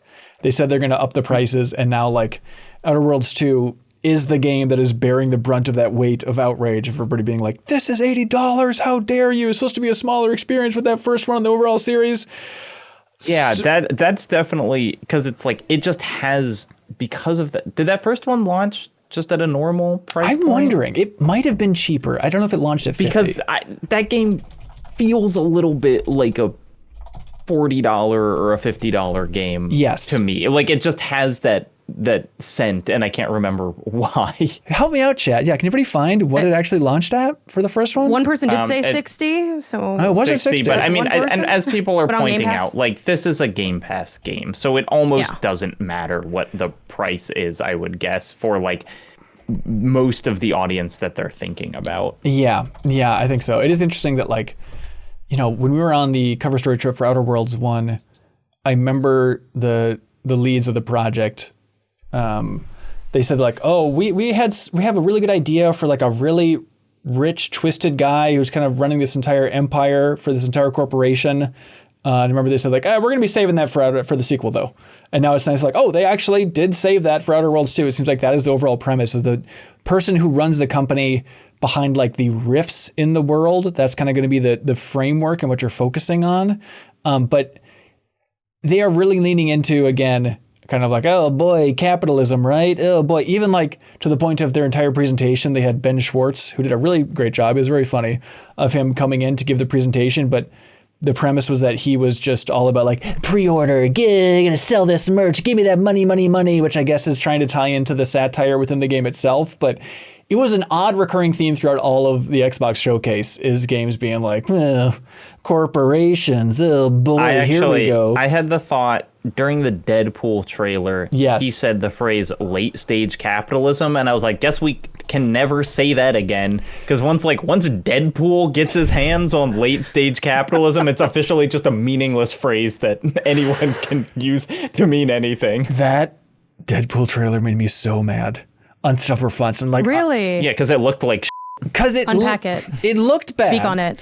But I like. Oh wait, actually, sorry. Looked bad, I feel said bad. I know the point that Ben Hansen screamed in this trailer to you guys after we came out of that presentation, and I wanted. Was there a specific thing that made you mad, Ben? Because I had a prediction. Please go ahead. I'm so curious. It says there was a part where they said like defeating enemies with guns, and then it said and wits underlined, and then the next line was head kebab with fries. And I was like, that's the wits line? That's the one where you're like, this game is extra funny? It just drives me nuts because I like Twisted Pixel, and I'm glad that they're making something ambitious under meta of like, okay, this old Splosion Man developers, right on. The old Gunstringer developers, love it. But just, it was just the VO, and it's Neil Patrick Harris as the voice of Deadpool, and it just felt like, look, you know how I feel about actors, but especially actors who are just phoning it in. Like, listen to this crap. It sounds so bad. Escape the turd burger of late-stage capitalism and enter a world of VR magic and wonder. Oh, hi, don't worry, he's a fascist. He deserves this big time. This guy's a total dimmy. What the hell? It feels like, just get anybody else to do this, please. Are you getting that much from Neil Patrick Harris being in this? Like the Deadpool film company is Maximum Effort, right? I don't know. Like, isn't that like what they say? Because he says maximum effort, and it's like the guy who made it. I don't know. This is minimum effort. This is like the first take. But again, I'm rooting for Twisted Pixel, but I think just the tone of Deadpool through that script and the jokes they chose to emphasize made me want to absolutely claw my ears off. But you know what? Maybe it'll be good. Maybe it'll be fun. I don't mind breaking a fourth wall. I don't want to be uptight here. But specifically, the thing I wanted to mention about Obsidian, how weird it is, Grounded 2, is the fact that Eidos Montreal is co-developing Grounded 2. So it's like Microsoft is pairing for Perfect Dark with Crystal Dynamics, and then the other people under that Embracer umbrella at this point is Eidos Montreal, and they're going to be co-developing Grounded 2. So it is just a weird little revelation for the industry that the Deus Ex people are now being like, I don't know, Grounded 2 co-development, here we go. Janet, you want to talk about Toem 2? Yeah, sure. It's more Toem, but for people who don't know what Toem is, it is a black and white photography adventure game that kind of takes place on these little sort of, you can rotate them, like kind of isometric rotatable areas, like kind of each, not level, but like you go to the left and then you go to like kind of a new doorway and it's like a new one of those. Almost like how Captain Toad is like structured from a visual standpoint. And it's about, talking to like the different people, getting these like tiny mini quests, and, it might be something like, I really need to see a picture of a frog. Can you show that to me? And then you'll like go out and in the little level and then find the picture and then bring it back to them and have these different adventures. There's all these different sort of areas that have different themes. So like the one that I did was one that was medieval and like fantasy themed. You'll also have a different tool for each area. So the first tool that I started with in the medieval area was like a, I think it's like some type of like hammer or a mallet for like breaking pots, or like you used it to like carve some stone at one point, or like open up a passageway. And honestly, like I really like Toem 1. I think the ending of Toem 1 in particular is like kind of weirdly beautiful. Not to spoil it, but I definitely think if it's one, if you're like, I enjoyed it, but I never finished it, like I think it's a game definitely worth finishing because it has a very cool ending. But it was kind of just a reminder of like, this team can design some really good stuff. I know it's a little bit less exciting when like it's a sequel to a game that was already good. It's like, surprise, the sequel seems good. But, playing a lot of stuff at SGF, seeing a lot of different things, different teams, different genre, like all this stuff, and just kind of coming back to something like Toem 2, where like the sound design is so solid, the art direction is really nice, the animation work is really lovely. Like this is gonna be just a really good video game. So I just wanted to shout it out. Sure. And if you like those kinds of games, I think Toem is like kind of a must play in that kind of section of type of adventure, exploration, photography kind of game. Yeah, right on. Toem 2 coming soon. Have you all seen the trailer for No Ghosts at the Grand? Yeah. Okay. This was a weird trailer. This was also one shown during the Xbox showcase, but in terms of like the games that I am most curious about, this is up there for me. So the idea is you're inheriting this old English hotel, so you have to renovate the hotel, and you have 30 days to do it, but the hotel has ghosts in it, despite the name of it. So it is like a house flipper style renovation thing during the day. And then when it turns to night, all of your tools turn into ghost hunting things. So it's like you have a vacuum to like clean up the hotel that you're inheriting, but then at night, you suck up ghosts with that vacuum. And apparently all of the different tools you get to clean up can convert over into ghost hunting things. And then the big twist in the trailer is that you're not just doing it at the hotel, you're actually renovating and flipping this entire town as you're customizing it and improving it. And then on top of that, if you weren't sold, it's also a musical where the ghosts all sing their backstories throughout different genres of music. You may have lost me. Damn it! I don't know if I... It's always one too far. I thought the trailer looked awesome. I was completely on board for it. So the musical front, they say, there are no ghosts at the Grand as many things, including a musical. Each mysterious character you meet or choose to help has their own story and song waiting to be uncovered. From spooky ska, Kelsey Lewin, to wartime jazz to skater punk, each song is uniquely theirs and sometimes surprisingly so. You can duet with them to reveal their deeper truths. That's a game, folks. That's all you need. Just like real life, That's it. That sure is a game. A true trend for the show was putting horror ideas into genres that you would not expect. Yeah. And I guess specifically what I'm saying, you don't expect is like farming and or sim management. Yeah, there were two farming horror games present at the show, in addition to that other one that was already announced that I can't remember the name of. Right. Yes, I know the one you're talking about. Kelsey? Yeah. For a combination of genres, what if there's like a music-based action game? RTS, what would you call Patapon for a genre? I don't know. It is, it's like a rhythm-based... RTS strategy? Is maybe a little too generous because it's really pretty linear. Like, Yeah, but now they're making It's something. Ratatan, which is the spiritual successor, the big follow-up here. Yeah, and it's very cute, and it is absolutely like it's basically more Patapon, but they've kind of added a sort of like hub world and progress. Like, I don't want to call it a roguelike. I don't think it's a roguelike, but it's but you do the sort of like, now you return back to here and you do your upgrades and you kind of figure out what direction you want to build your little army of little guys in. You know, do you want them to have poison arrows or do fire damage or stuff like that? And most importantly, the little characters that you play as are really cute. And there's a really cute owl, and that's what I got to play through as. I see how it goes. Yeah. Real quick, they actually do describe it as a roguelike. Okay, cool. On their Steam page, All right. so. Oh, perfect. All right, I just wanted to make sure I wasn't. I was there with you. Mischaracterizing that. I do think it comes across like the way they have the upgrade system, but then it's like, is it? Because we didn't play enough of it to really get like into the rogue aspect of it. Right, Yes, right. yeah. Are you a big Patapon nut, Kelsey?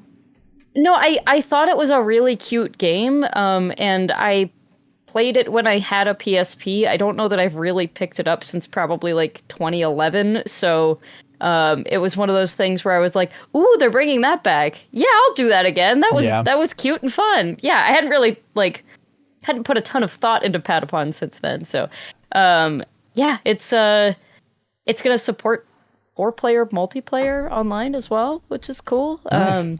And the little bit we played was just very cute, and it takes a little while, at least for me, to kind of get into the rhythm of it. Where like, if you're looking at the bars on the bottom of the screen that kind of tell you when to hit the buttons that do things, whether you're getting everyone to kind of Pikmin style, gather around you, or if you are hitting the attack button or guard or special or whatever, you can't really play the game if you're staring in that. So you eventually just have to kind of like feel that in your head and not be looking at the little music bar at the bottom of the screen. So that took me a solid like 5 or 10 minutes to be like, okay, I don't have to look at this anymore. I just know when to press the buttons. And now I feel like I'm really playing this game. Yeah, right on. That is Ratatan, the spiritual successor to Patapon. I thought it was funny when they were showing Atomic Heart 2. And then they had the gall to say, we see this as a spiritual successor to Atomic Heart. It's like, you don't get to use it. You're the direct sequel. It's confusing. That was the most upsetting thing, I think, from... Well, actually, sadly, that's not the most upsetting thing from that showcase, but... Not even from that trailer. No. Yeah. That was really weird. Were we just making up what words mean now? Like, yeah, because, I think what it means is it's like not continuing the explicit story of Atomic Heart 1. Yes, I think it's probably like, right. That it's, and so maybe they could have called it like right? It is an called 2. anthology sequel or something. Like, it's a mess. Escape Academy 2 from our friends at I Am 8-Bit. This is one that caught your eye, Janet? Yeah, this is another one where it's like, I like the first one, I like the second one. Like, it's not as, again, exciting as something new, but Escape Academy is a escape room style puzzle game. You can play it solo or co-op. I played the first one co-op, really enjoyed my time with that a lot.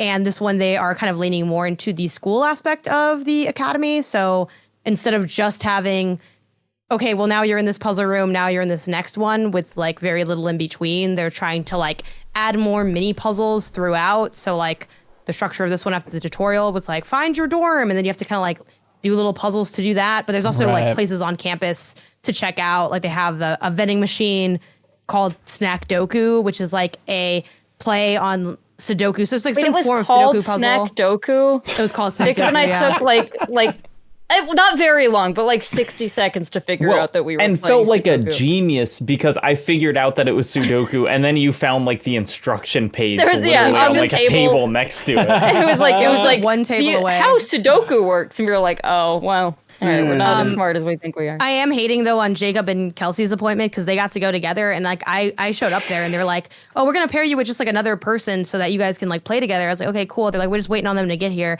and then like a minute later they're like, yeah, they're not coming. You gotta do this on your own. And I was like, whoa. And they were they're a like, don't worry. genius.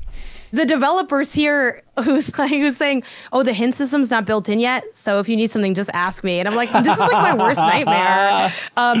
They were very nice, and like it was fun talking to them about this project and their previous one. And I very, very much asked them for like at least 2 to like 3 hints, and I was like milking my note taking to avoid the fact that like I didn't solve more puzzles because I couldn't figure them out. It's because I'm very involved in the overarching notes on the game. But it was still really fun, and I was able to do some of it by myself. But it definitely will be easier and smoother when I have my co-op partner here to help me out with it a little bit. But yeah, looking forward to that one as well. Right on. Escape Academy 2. Yeah, the first game is cool.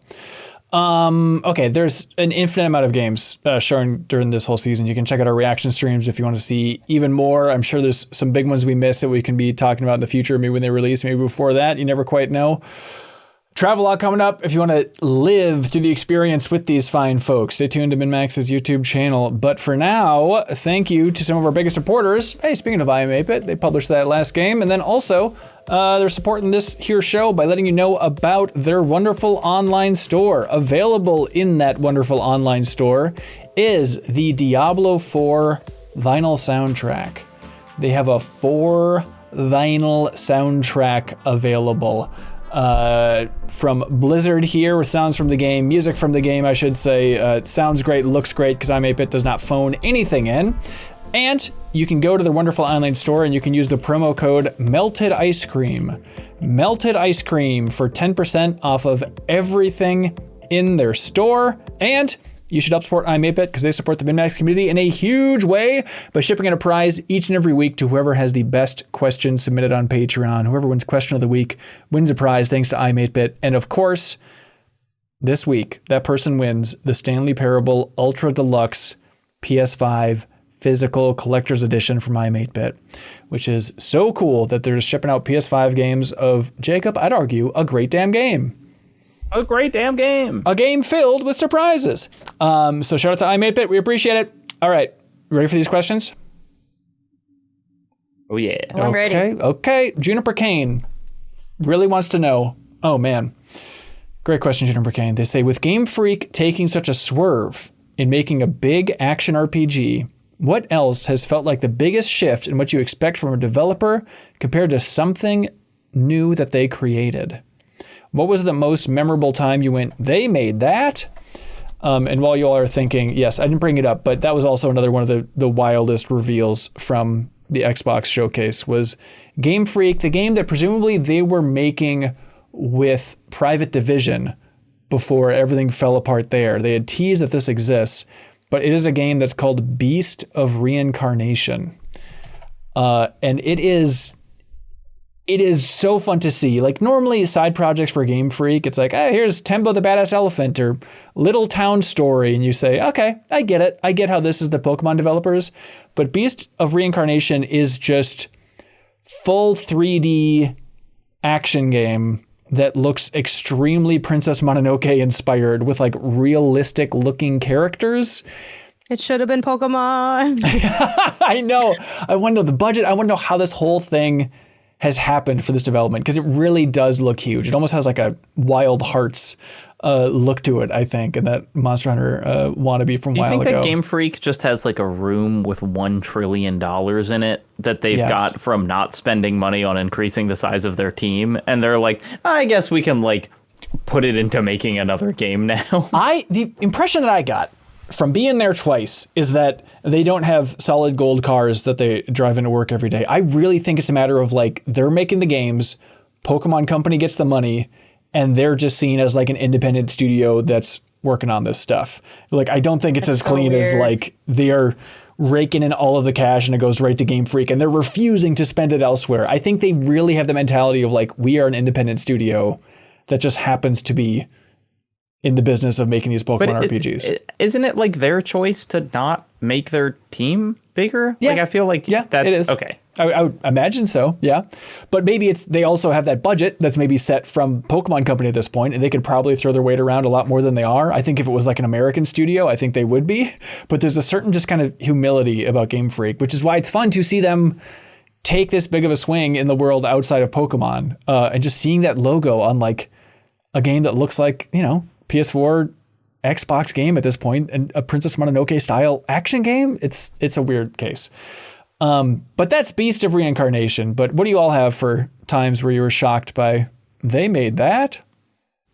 When I was younger, I watched a lot of like silly Flash animations and stuff on Newgrounds and the like. And one that I loved growing up was something called The Decline of Video Games, which has not aged particularly well, but was very, very funny to me at the time. And it was my first time like, oh, you can make jokes about the state of video games? That's cool. That's interesting. Like Deadpool. Two of the creators of that, Tom and Adam Vian, I don't know how to pronounce their last name.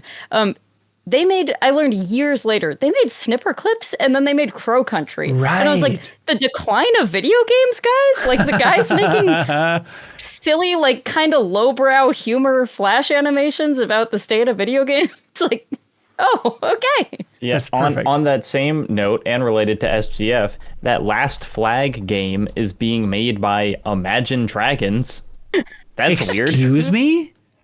Did they show that in the trailer? Yeah, that was I don't know if they said Imagine Dragons in the trailer, but like, yeah. I kind of wish I had found a chance to play that just out of sheer curiosity. I kind of I think it was at like the Mix night. Like it was at the wasn't Mix, even on but the famously big show nobody floor. plays video games at the Mix. It's Because all the stations are already I played like taken. 2 this time. You can't play any video games because everyone else is already playing the video games. That's a weird one. So Yeah, it's and like, the Rebecca Valentine article ends with, "This is not a side project," Reynolds says. "This is the next chapter of our lives." They're done with music? I mean, hey, I'll take it. okay. I'm looking at this. It says Night Street at the end for the developers. So it's not like Imagine Dragons developer. But Night Street is Imagine Dragons. Yeah, they're so just, weird. it's like the two brothers in Imagine Dragons. All right, cool, man. Love it. I thought that game got to look fun. My other answer to this, it's weird because it's like an indie developer and kind of small, but Zachtronics, is the developer that makes like Opus Magnum and like Infinifactory and like really, really technical puzzle games, made Eliza, which is one of my favorite visual novels and like probably my favorite visual novel, and like just a really good game about like AI therapy. And it's probably only aged better as time has gone on. But like, it is weird because it's like there's kind of a good solitaire game in Eliza, but otherwise it's just a visual novel from the puzzle game people. Yeah, that's awesome.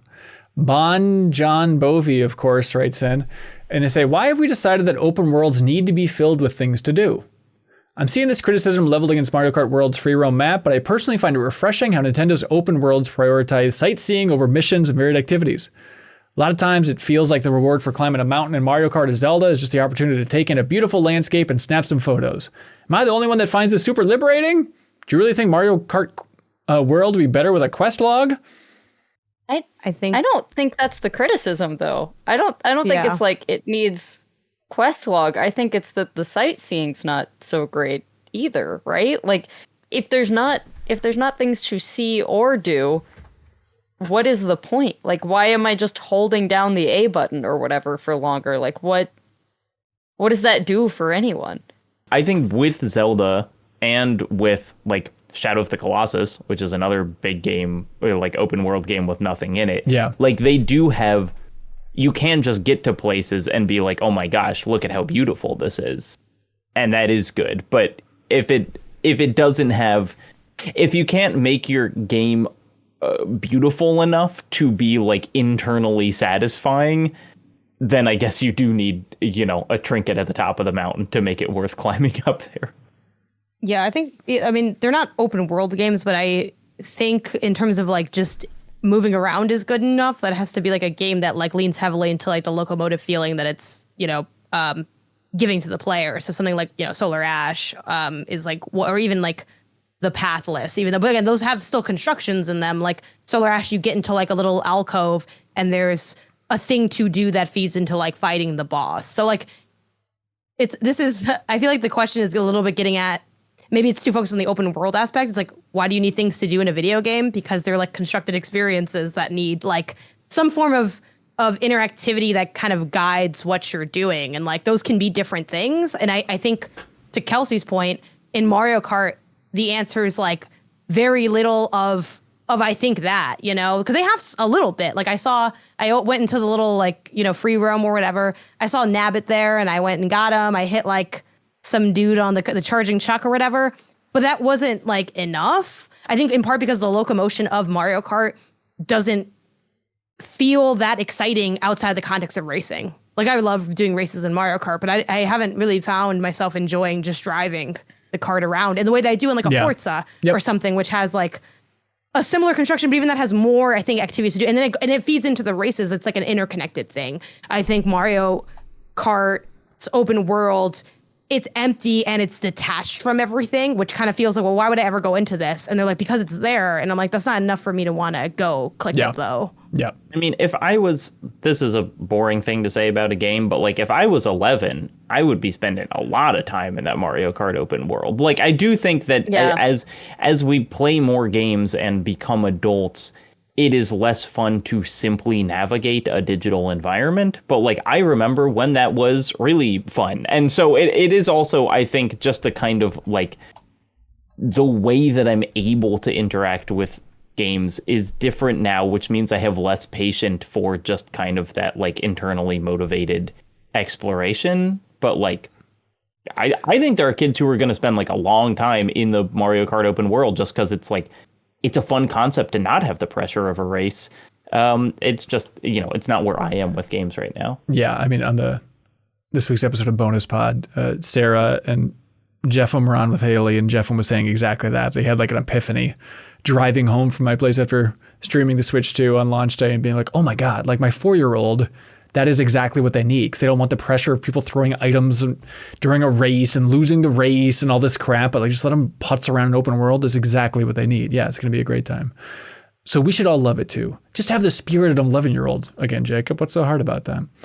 PJZ64 writes in, I love this. I had forgotten about this.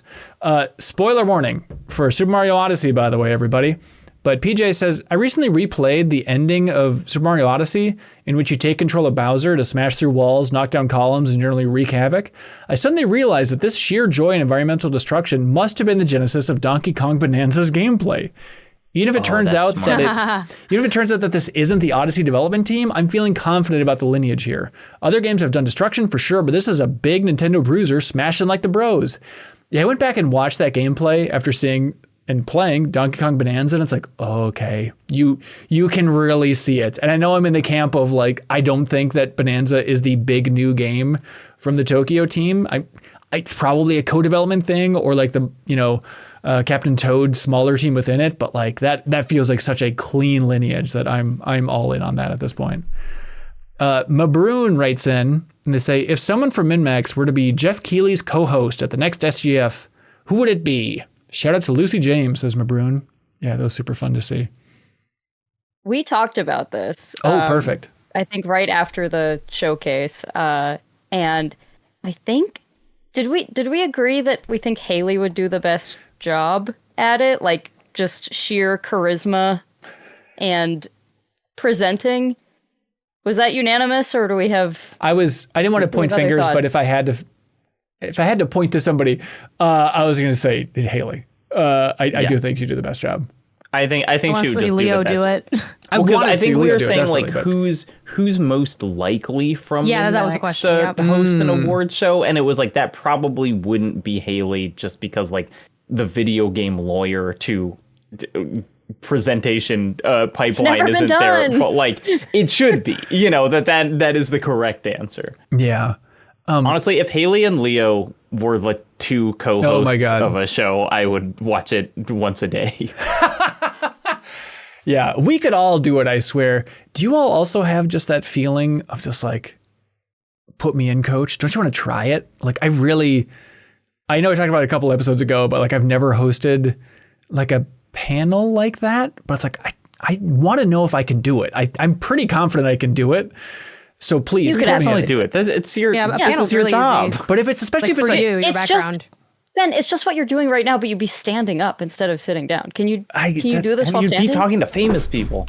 but as long as I'm like talking to like developers, I think I could do it. That's usually what those panels are. Like, I know. like a panel. But I mean, I think I think anyone you could do kind of one the with like a hosting thing, TV too. showcast. I could pull I off a think if TV you were- showcast. There's no doubt. Yeah, if you were hosting like the Severance panel or something, you'd be able to pull Yeah. that off. Anything but severance, yeah.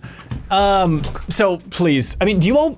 Is that narcissism? Do you all also crave that? I think what it is, and this is so gross, but it's like it feels like there's no way to cross a threshold of like, you've quote unquote made it in this industry, right? And I feel like Lucy is like platinum status at this point, like getting that pass to go up and do a great job during Summer Game Fest showcase. It's like, I feel like I'm just craving that of like, will someone tell me I made it, please? And I feel like that is the real You've made indicator. it, Ben. You've made it. I You've made it. don't think so, Kelsey. But I mean, I think you would just that- need to like put yourself up for more hosting roles because like What does that Lucy has mean? that background.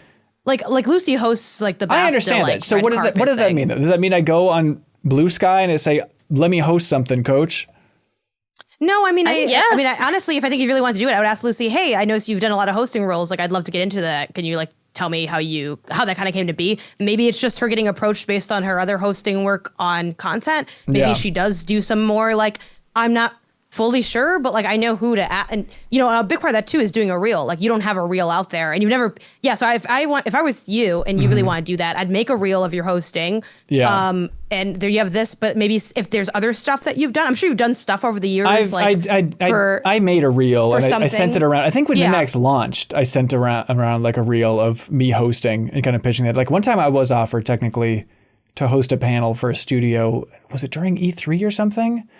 And I turned it down, but it was a Quantic Dream panel. I'm like, I don't know if I want to get up there. And be so- like, I know "Okay." questions I'd like to ask them.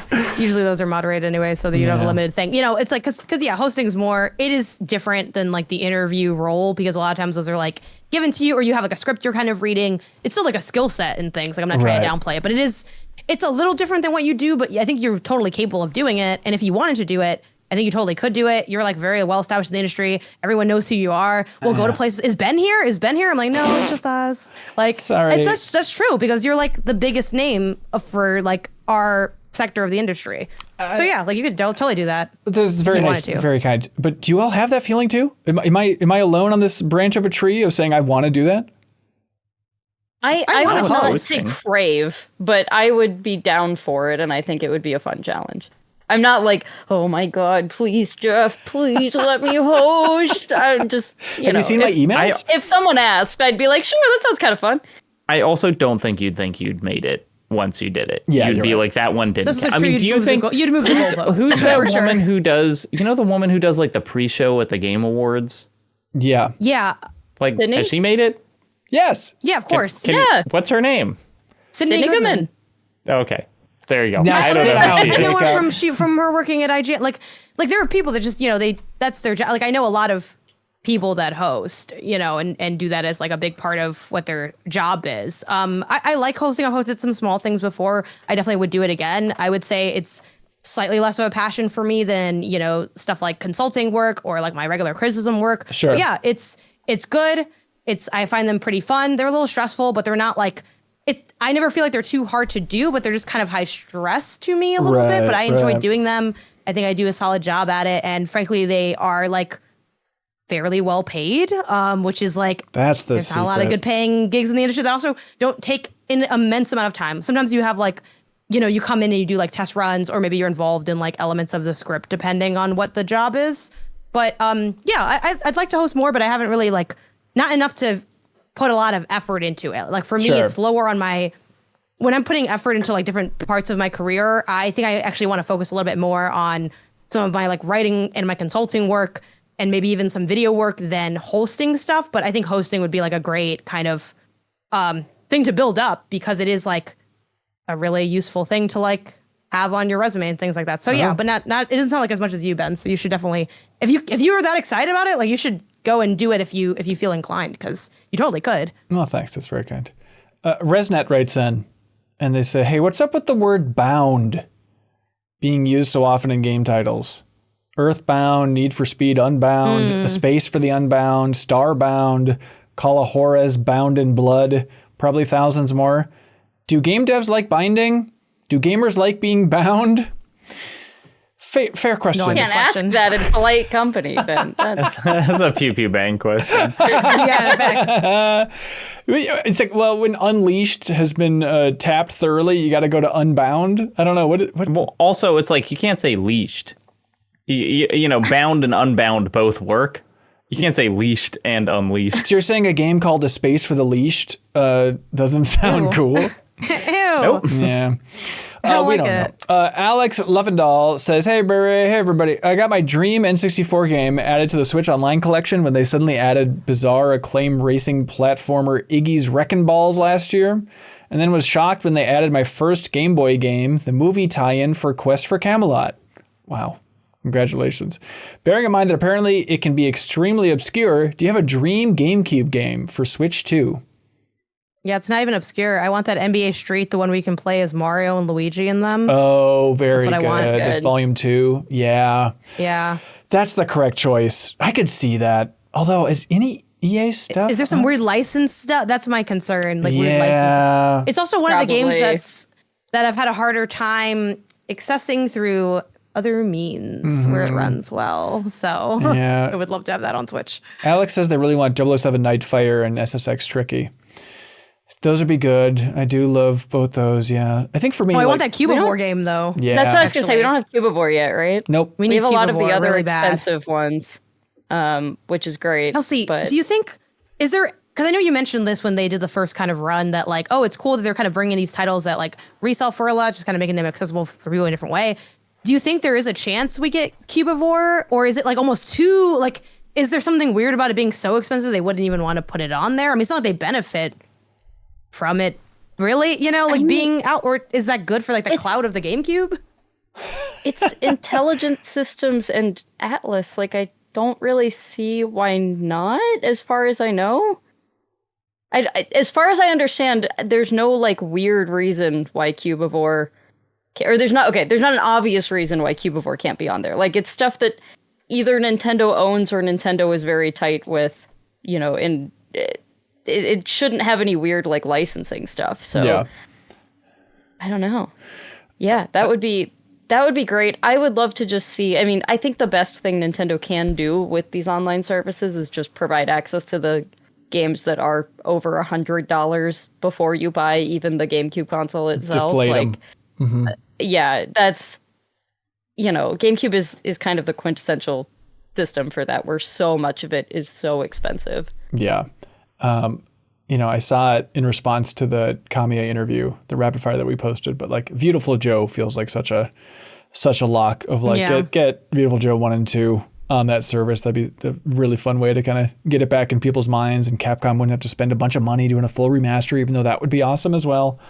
By the way, Backstreet's Past Chat has tossed me out on my ass. It is Volume 3 that has Mario and Luigi, not Volume 2 for NBA Street. That's embarrassing. I can't host anything. Alistair writes in. And Yeah, they that's say, coming up all the time. you never know. Alistair says, Apple Podcast is telling me that this is the 300th episode of the MinnMax Show. Oh, Not correct. You always remember your 300th. oh, It's interesting that it's telling you that technically by my count, and I believe I looked it up. I think this is because we had an episode 0 that was kind of like seeding the feed and whatever. So this is technically 298 by all of my counts. But if somebody else has a different count, I would love to know. Ooh. So 300 is very much coming up. And I remember the 200th episode, I was out on paternity leave and Kyle Boston was hosting it, I think. And he was like, oh, it's the 200th episode. Should we do something? I don't know. And everyone just kept rolling. So now I'm wondering, yeah, should we do something for 300? Are we locked into this thing? yeah, something Sparta related. I was Oh, also thinking, Kelsey, how do yeah. I throw that joke in there? I'm not making all the I could joke. think I'm just about. making the reference. I got no joke. So it's just like We a all big wear shoulder pauldrons and have our abs out. yeah, and we only talk Yeah. about Ghost of Sparta, the Do God you of think War I can game. get abs in the 2 weeks before Man, we I air played that game this year. I could do it. Let's talk about that. And yeah, and then I'll ship you a Sharpie, Janet, and you can draw abs. It'll be really cool. Yeah. What was that What's- Xbox One launch game? Rise of Rome. Rise of Rome. Rise, Son of Rome. Sorry. Rise with Son. 2 Which is not a weeks- Sparta. 2 weeks is just enough time to do 2 of the 6 weeks of the Jillian Michaels 6-week 6-pack DVD. So we'll see how far I could get in that. You'll get at least 2 packs by then. The more we talk That's about just the more math, baby. I do think that's a really fun idea. Is we all just focus Try to on get our 6 core. packs? Yeah, we all try and get 6-packs and only talk about like Greek and Roman gladiator games. Like It's the real Rise of the Dinosaurs of MinnMax, but we're doing it 300 episodes Yes. in. I do think that makes sense because everyone else, it's like, oh, it's some type of anniversary thing, it's like no one's thought of this. And I know I always say, like, has anyone thought of it because it's a dumb idea or because it's like a new cool thing? I think this has to be new cool thing that no one's thought definitely of. seems like the What's newer coolest and thing. cooler than a 20-year-old movie? right? Absolutely. It's like the content's 20 years ready old? now. Yeah, just enough time to come give the out. perspective, to let it marinate a bit. Kelsey, it is 19 years old. Wow. The 300 No. movie can legally vote. I have a. And we know which way it's 300 voted too, on- unfortunately. Unfortunately. I've got the PSP UMD of that Hell yeah. somewhere. Daniel says, hey, MinnMax. Hey, Daniel. They say, I have a birthday coming up. They're going to be 300 years old. They say it's one of those milestone birthdays that ends in a 0. I'm trying to figure out a way to celebrate it that would be slightly more unique than usual, but without breaking the bank. Do any of you have a unique or favorite birthday celebration that either was for you or you attended or you felt was extra special? I have the same birthday every year for the last several years, nice. and it is amazing. It's very me. Like, I don't think this is going to work for you, but I don't know. Maybe you'll be really into it. On my birthday, I do 2 things. I go watch a live baseball game, usually a minor league baseball game, but Excellent. occasionally a major league baseball game. And then I go get high tea at a fancy tea place. So I both get to like get dressed up, have delicious little finger sandwiches and tiny little treats, and then I get to see some baseball. That's It rules. really It's the good. best. Like, that is, and my birthday's July 1st, so it's like a good, at least in Seattle, always beautiful outside. It's always a perfect day for baseball, and it's fantastic. That is my favorite day Nice. every year. Do you are you a fan of Independence Day, the film? I don't. Yeah. If I've seen it, it's This is a been a trap. really long time. All right, never mind. This is such a dumb. I think it does like the July 1st, July 2nd, July 3rd, July 4th build into it. So I was wondering if you really popped hard every time it said July 1st on that screen because I think they showed July 1st. There was a game showed at SGF that said it was coming out on July 1st. And I was like, that's my birthday. Did you say it out loud? They didn't care about the game at all. I don't know. Okay, I don't you're remember if a I said it out hero loud. if you didn't say it out loud, and you're a monster if you did. That's my line in the sand. Oh no.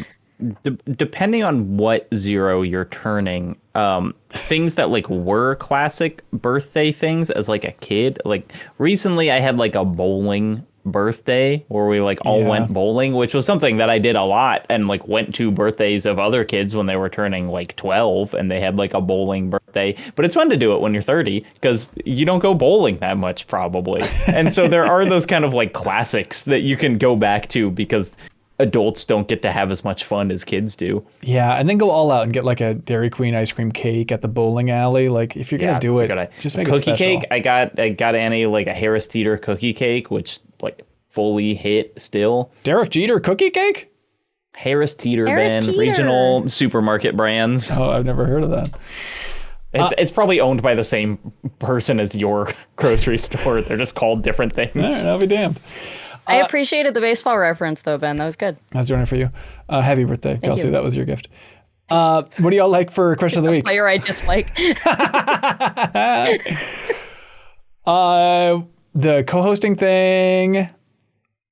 Dream game for Ben, can I tell you there's a question that I'm kind of disappointed you didn't ask? please. which is the most video game name. Well, I've just been thinking about this. Yeah. Oh God. Let's see if I can dig that out and find who actually submitted that, because I saw that you wanted to answer that one. And let's see, version history. And I didn't, because the person in their question, they suggested what the answer would be. Let me actually dig this out. And it was better than anything we could think about. No, So I was like, this is just going to be embarrass Jacob's answer. So Sam Hookham says, what video game character has the most video game character name? I think it's Max Payne. It's like, yeah, that is corect. And I figured Jacob was just going to say Max Payne. No, I had different ones. I was thinking of Soul Bad Guy, Travis Touchdown. Oh, yeah. Like, we Travis got some Touchdown good is gonna be video mine. game names. Yeah. That is good. Serious Sam, does that count technically? Beautiful What's his name? Joe's also Serious another. Beautiful Joe. God, what a Yeah. good name. It was his name, Beautiful Joe? I don't or believe just it the was. Game name, Beautiful I Joe? don't think he said hello. I'm Sorry, Beautiful now Joe. I'm exposed as a fake Beautiful Joe fan. Sorry, I only played 5 minutes of it that one time. How dare at you? me. Although I'm trying to wonder, it's Serious Sam. His name is Serious Sam, right? Does anybody Is know? it? I think- I assumed his name I don't was just know. Sam. There's a lot of video game. Meat Boy.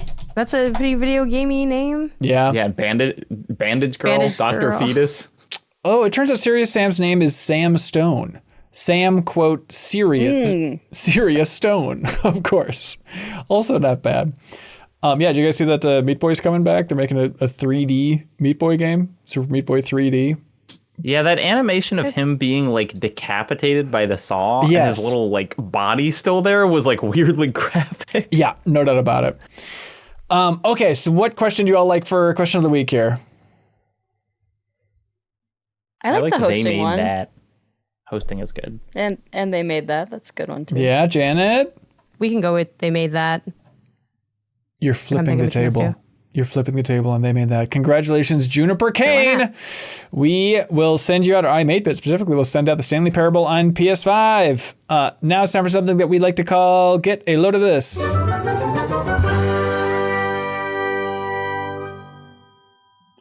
Hey, y'all, get a load of this. Kelsey's alma mater, the Video Game History Hour, it is back in action. And it's very good, very informative, as you could possibly imagine. But the magic, I think, of that podcast is they just have amazing bombs drop out of nowhere from developers. And like no one's running news stories on it. But so they had Argonaut on to talk about Croc and the history of Croc and how they originally pitched Nintendo on making Croc, and then they turned it down and decided to make Mario 64 instead. It's just a glorious history of Croc. And in that, they mentioned like, yeah, we're talking to Nintendo. We were going to make a game for their VR console, not talking about the Virtual Boy. They were going to make an entire console focused on VR back in the 90s that was called the Nintendo Supervisor. And I was like, wait, what is this? And, Frank Svaldi over there, he just had a quick line. He's like, I've never heard of this. It's like, okay, that is amazing. It's like this crazy bomb can just drop that there's going to be a Nintendo Supervisor before they pivoted to making a Virtual Boy. And Kelsey, correct me if I'm wrong, I couldn't find like any mention of this online. Is this not what I could be completely wrong, but the original pitch of the Virtual Boy was not anything like what it actually became. So maybe and that was supposed to be more. So I don't know. I think it maybe could have just been the sort of working title when they were looking at far more expensive glass that would have been full color and everything. But it could be something entirely different. I have no idea. Okay, so it looks like there are That's crazy. news stories about it. It looks like around like 2018 and 2019, it was mentioned. The supervisor as two separate words. Okay, awesome. There we go. But check out that podcast if you want some deep dives into game history. Get a load of this. First, in the Backstage Pass chat, Tame Kitty said the most video game name is Duke Nukem. Yeah. That's that gotta too. be It's it. correct. It's correct. But, hey, Jacob, you got to let that question go, man. It's gone. No, It's really I'm gonna keep good. thinking about it. You're not get a load allowed of this. to. This is an article on Fast Company called How These Hot Pink Chairs Became a Symbol of the LA Protests. That's talking about specifically the Grand Park people are taking cover from the cops and, I don't know, National Guard who are like shooting at them with these movable hot pink benches. And they talk to like the designer of the benches who was like, yeah, I wanted people to be able to move around. I wanted them to be able to like make little communal meeting spaces or like them to have mixed use. And he's like, I guess I'm glad, like it's horrible, but like it is kind of amazing that they're able to be repurposed for this. And at the end, he says, as designers, do you need to start thinking of public spaces as defensible for these type of actions? Jesus Christ. Which is a crazy quote. But, you know, it's like, it is kind of amazing that people are able to just pick up these beautiful pink benches and use it to shield themselves from rubber bullets and tear gas canisters. How present was that out there for all of y'all? It was number one conversation topic. Did it feel like you were in the thick of things? How was it overall? Well, my get a load of this was going to be Janet's article that she just posted. Called The Inescapable Intersection of SGF and ICE Protests. And I think, like, we were not physically in the middle of it, obviously. You know, I think there would have been a lot more, that would have been a lot more obvious. But inescapable is kind of exactly the word I would use, where it's just like, you could not, I think people were kind of not trying to avoid talking about it, but it was this kind of like overhanging presence where it's like, are we the bad guys for like being here with our silly video game jobs instead of, you know, focusing on the clearly more important things going on in the world? And I mean, Janet's article is just a fantastic little, it's a short read, and it's really, I mean, it's just good to kind of recontextualize these things and look at them through the like, yeah, there was a video game event, and also like video game events happen because of immigrants, and it's very weird that we are like yards away from some of the biggest, you know, just the head of this issue coming out right now. Like it's, I don't know. It was tough. It was tough to kind of square those two things, at least for me personally, while I was there. Just like, do I walk over to the JW to talk to people, get within blocks of this thing, and, you know, is that safe to do? Is that worth doing? Should I be doing something else with my time? It was a weird thing to wrestle with all weekend, and I think a lot of people felt the same way. Yeah, I can imagine. There's a link in the description if you want to check out Janet's article about it on Pen to Pixels, by the way. Get a load of this. Actually, it's not, I shouldn't downplay my get a load of this, I suppose, but I'm like, this is definitely a like, oh, well, let's throw something together.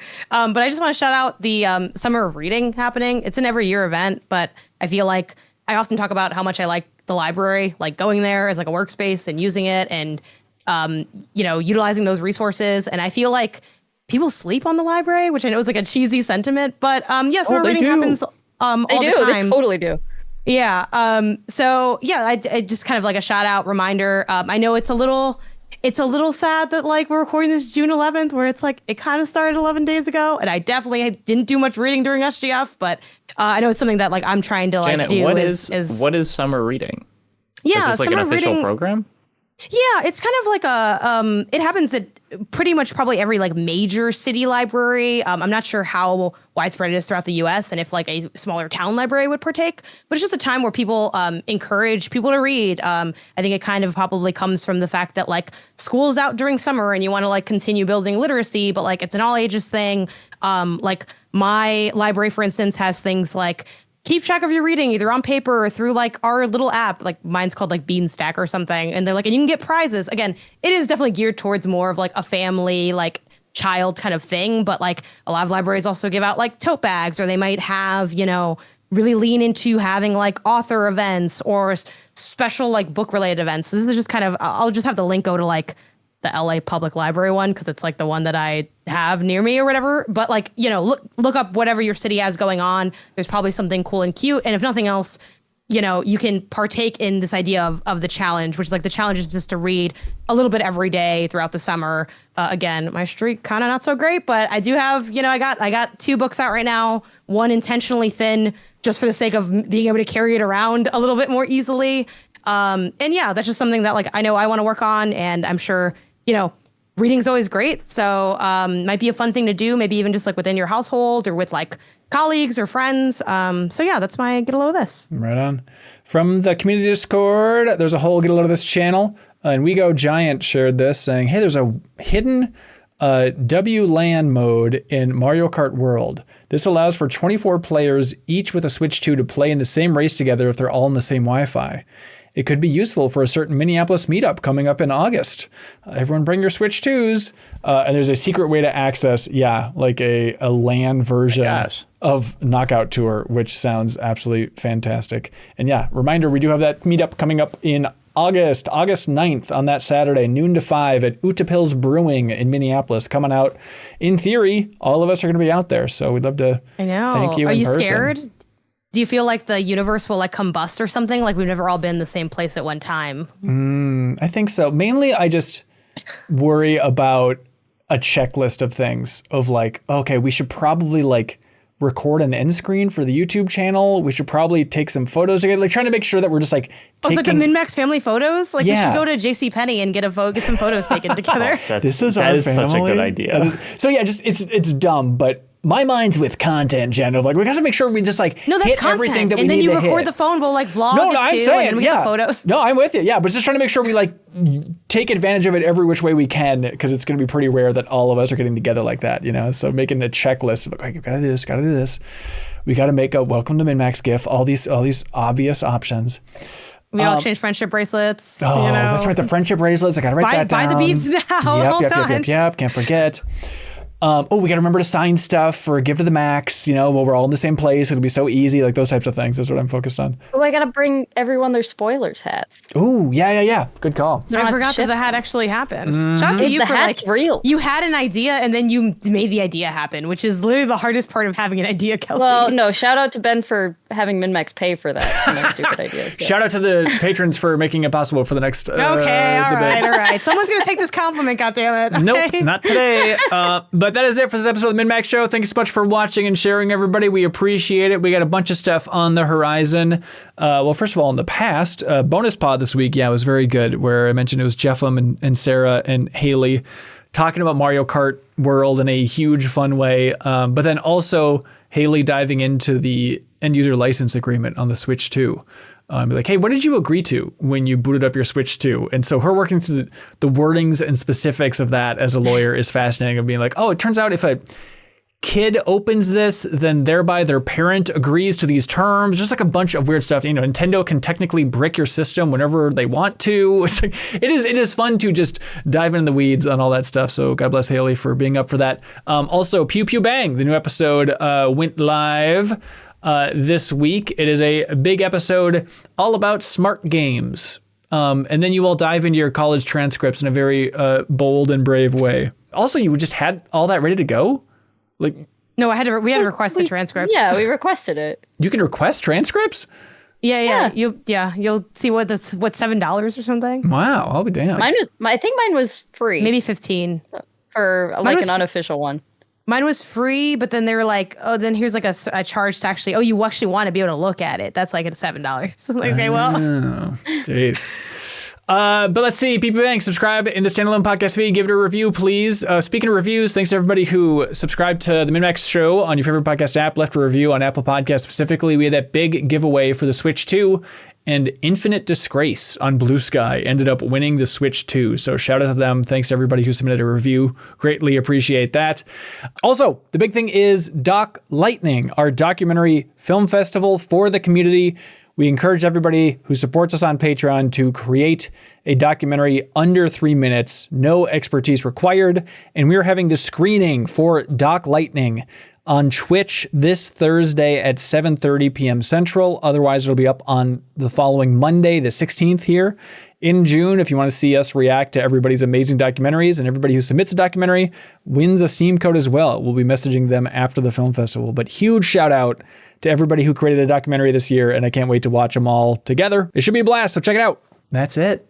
I believe Travelogue is coming up on Tuesday. Again, if you're at the $10 tier on Patreon, you're supporting us in a huge way. And then also you get to experience all of SGF, 6 hours of SGF with this crew if you want the And a lot of that is a Dodgers game too. Yeah, you don't have to A lot pay of it is for... Kelsey looking stressed as we zoom in on a home plate very far away. That sounds great. I can't wait to edit it. All right, thanks so much, everybody. Greatly appreciate it. Hope you all had fun at Summer Game Fest. Is net positive for all you guys? Oh yeah. Yeah. Okay, awesome. Would you want to go Glad back I next did it. year? Yeah. Yeah, I mean, the only thing that ever is wrong for me about travel is that it takes up actual time. Like, if I could teleport there and then teleport back, I would do it every day. Yep, for sure. I think I want to go to GDC. This was my, like, I got SGF GDC under is my so belt. good. Now I could feel like, oh, I bet the vibes would be different in a way that I would probably be more into Yeah, you gotta make the rounds. GDC. Yeah, so I mean, next gaming show, I guess, is Gamescom coming up in August. I guess we won't reveal everything right now, but it looks like some of us are going to be going to Gamescom as well, so that should be exciting. So look forward to that, everybody. We should have some coverage rolling out of that. All right, that is it. Thank you so much, everybody. Appreciate it. Be good, have fun. Let's go.